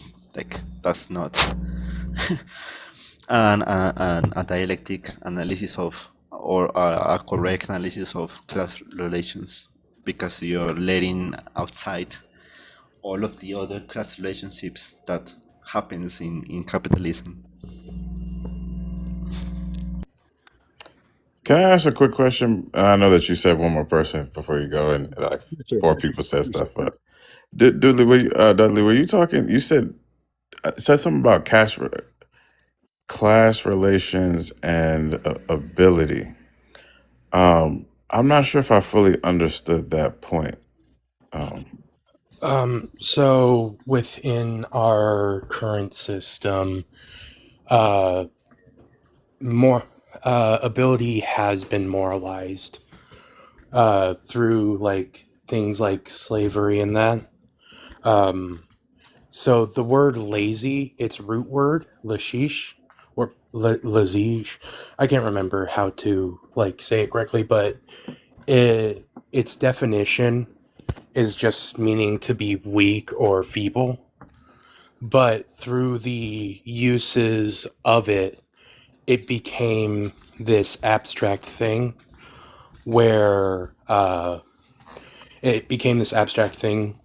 it was a moral failing to rest. And that was usually done on Black and Indigenous people, and basically anyone excluded from whiteness. It was common for a way to demonize y'all was to say that y'all are lazy or something along those lines, which the concept of laziness just tries to conflate apathy and fatigue to try and make it to where a systemic thing, you don't ask where it originates, so you aren't actually looking at the thing as it is. So it becomes it becomes an individualistic, quote unquote, analysis of things instead of meeting people where they're at. And when it comes to like ability in general, disability oftentimes gets used as the excuse for people to perpetuate the systems they're under. So like concepts like crazy, or concepts like stupidity, it makes linear a non-linear thing. Like, I can know something that you don't, but that doesn't stop you from knowing something that I don't. Intelligence is not linear. And all of these things are used to create these mental barriers for us to lock ourselves in because we're locking others in. So what ends up happening is ability, normalcy, and all that ends up becoming a moral success or a moral failing. Think like inspiration exploitation. It makes individual like hope out of systemic failing, and I don't know. I don't know how to end this. I don't want to repeat myself too much. But yeah, does that answer? Oh yeah, that was helpful. Thank you so much for that. That was very helpful. Yeah, ironically, who thinks like this, I was thinking about because ironically, who thinks like this is reproducing this capitalist, even if it's coded with a leftist or anti-capitalist rhetoric, is always coded with this capitalist sense of you are worth, you are quote unquote worth if you produce, if you produce to society, if you contribute something, if you what is the word on is that like this capitalist rhetoric of I am not doing enough, so I am not contributing to society, I'm not contributing to and it's bounded to like profit to this profit rhetoric that is worth in relation to production, to value, to this kind of value. I'm It's sorry. I'm okay. sorry. I extended. Okay. Is it okay if I finish these last paragraphs out? Okay. Thank you, everybody. Actually, it was very good. I'm pleased. Thank you. Thank you for the. This is probably the best reading live I've had so far. One of the best, at least. All right. Back to it. As an analysis of nationalism, their legacy, when then was ambiguous. It appears that, with respect to the actual nationalist movements of their time in Germany, Poland, Eastern or Southern Europe, neither Marx nor Engels achieved the extraordinary comprehension or fully escaped the parochialism of the day. Rather, their historical method provided them with the means of supporting their predispositions on the historical worth of people and the varying capacities of the several European national movements. Their own nationalism, whether unconscious or subconscious, as David is forced to concede, or otherwise made them generally unsympathetic to the national liberation movements of peoples, i.e., the Russians and other Slavs, that historically threatened what Marx and Engels believed to be a national interest of the German people. In opposition to the movement, such as these could be rationalized by their failure to accord with the practical requirements of a viable political economy. Viable. Yeah. On the other hand, certain European peoples were destined to be unified by the state of capitalist development. From the time being, in the interest of socialism, the proletariat of such societies were best advised to support their bourgeoisie. Germany, they argued, fitted that circumstances. And there's a quote. And for some other countries, nationalism still meant struggling for national unification, as with the Eastern European countries from Poland to the Balkans, or fighting for national independence against the imperialist powers, as with the Irish and the Czechoslovakians, and the Asian, they say the O word, and Africa and African peoples, Asian and African peoples. Marxism had still to answer the question of how far these nationalist movements were justified, how far they were a legitimate concern for the working class, and what attitudes the proletariat of all countries should take to them. We, as there a general principle involved. If so, Marx and Engels had not clearly enunciated it. So that's the end. And next will be Marxism and nationalism on page 121. So did that like bring in more clarity on this by any chance? Those last two paragraphs? I mean, I'll just say quickly that I remember very vaguely some of that, and it just reminds me that Marxists, when they read this, they get their feelings hurt. Okay, okay, I'm just anyway.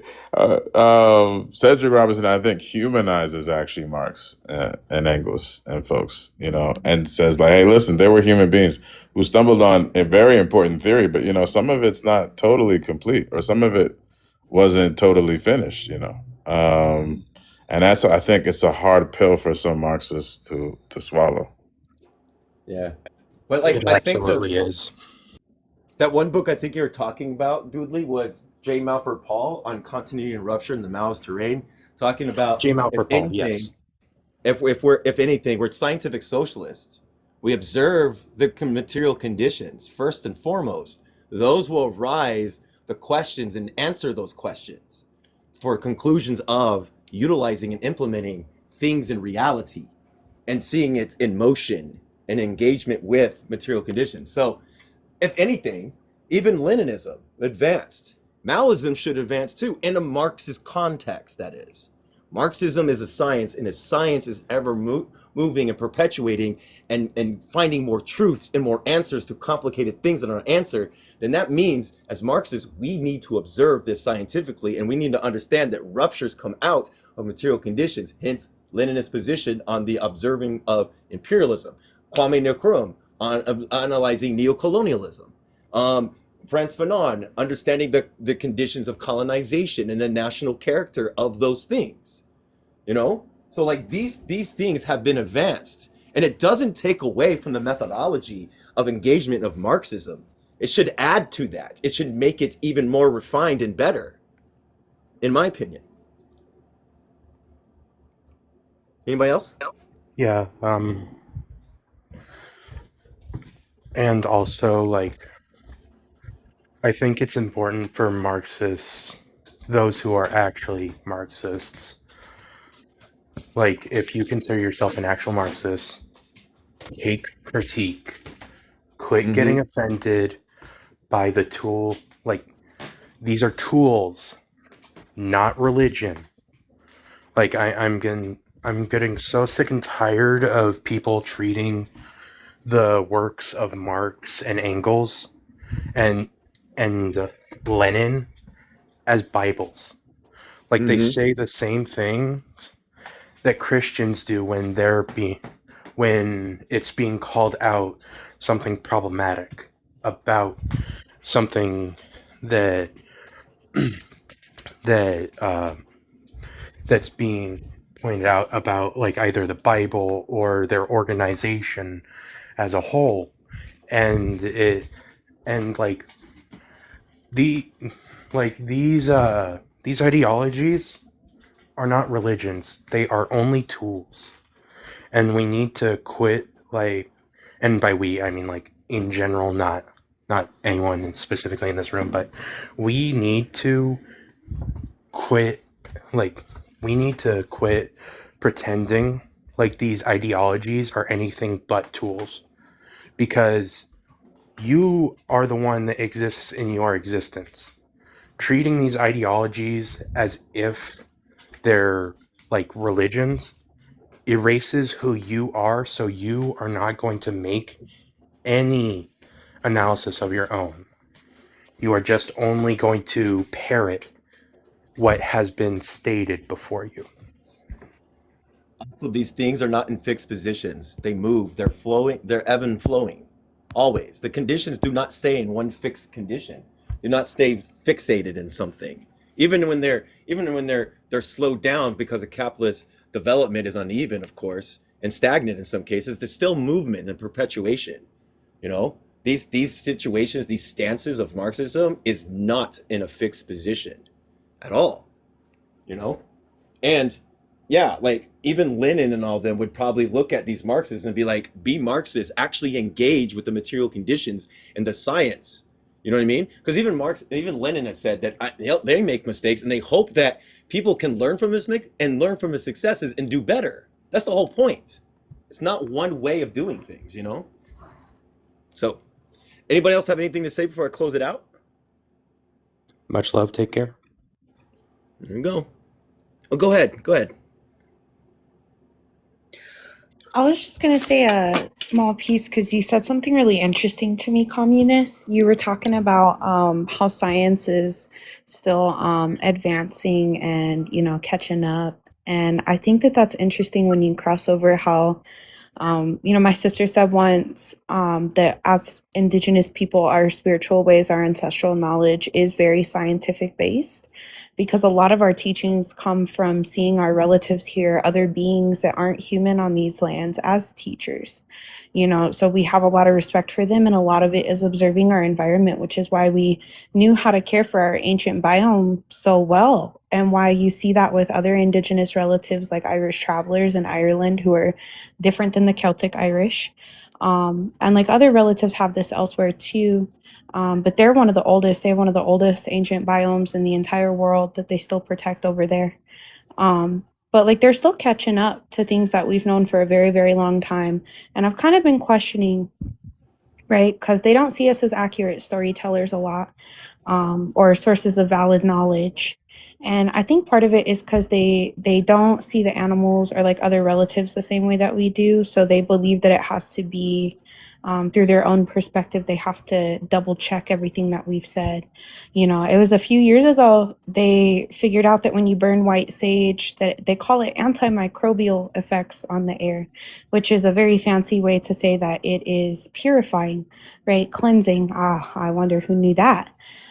So when you look at science through our perspective, because spirit is an element, they laugh and they gawk. And, I've been made fun of by people who don't feel the same way. And it's fine. You don't have to see it. But imagine trying to describe the earth without knowing how to describe water, Interesting. right? Yeah. So it's I feel like sometimes when people forget that aspect of things, to take yourself away from that hierarchy of beings, I don't know, you start to miss, right? It's kind of like when, as disabled people, we get forgotten a lot. Or different hidden diasporas of the world, like Romani, are never talked about, those relatives. When you look at other relatives that are here, not just on Turtle Island, but in the world with us, and your understanding of the world around you and each other, I just feel like that's important. And I feel like one of the reasons that they're still catching up to what we've known is because they can't see that fifth element. They won't recognize that it's there. But in truth, just like with antimicrobial, we may not have a word in Crow for that, but we do have a word for cleansing, right? And for purifying. So we'll use different language. So when you hear us say spirit, white people, in their sciences, they call it intermolecular space, the space between molecules. We call that the feminine divine spirit, right? The matter, that's what they call it, right? That makes up who we are and all the things that we perceive around us. We call that the masculine spirit, right? The masculine divine. So different words for, similar concepts, but we have more explanations, yeah, that maybe they haven't quite caught up to.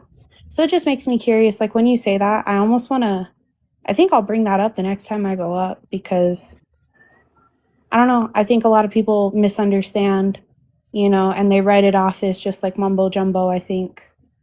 Yeah.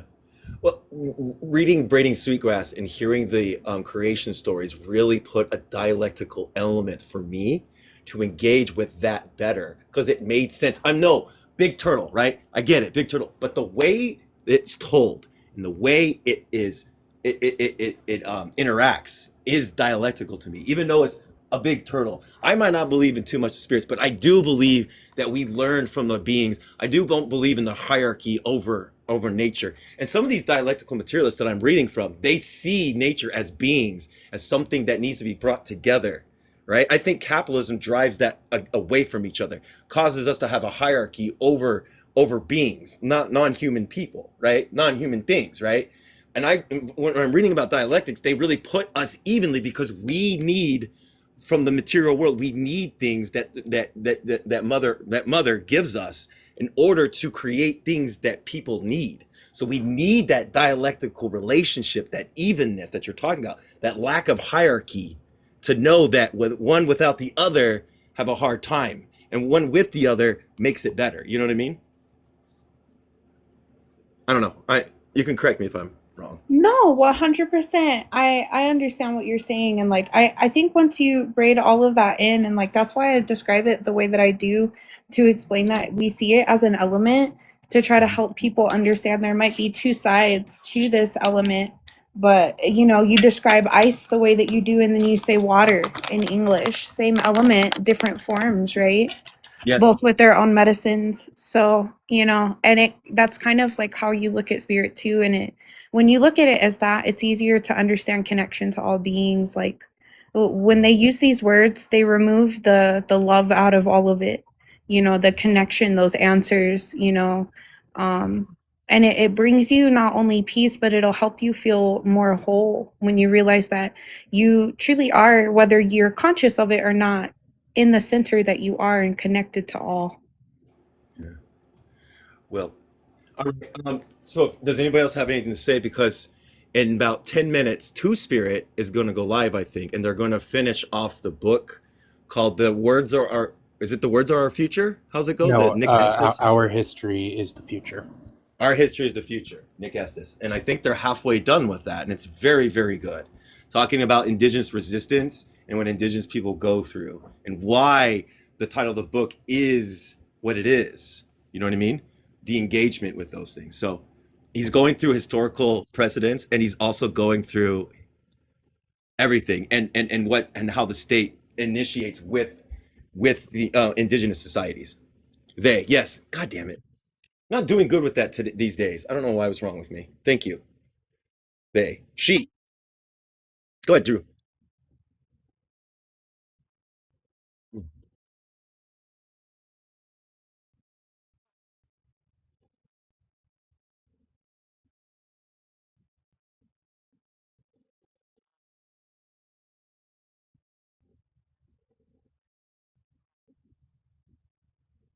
Mm, yeah, yeah. All right then. Well, if no one else has anything to say, I'll go ahead and close it out. And thank you everybody for participating. This has been a fantastic reading live. Appreciate it, and I appreciate the critique at the beginning. I think it really advanced this process. So thank you everybody for contributing. Other than that, I'll let everybody go. Have a good evening.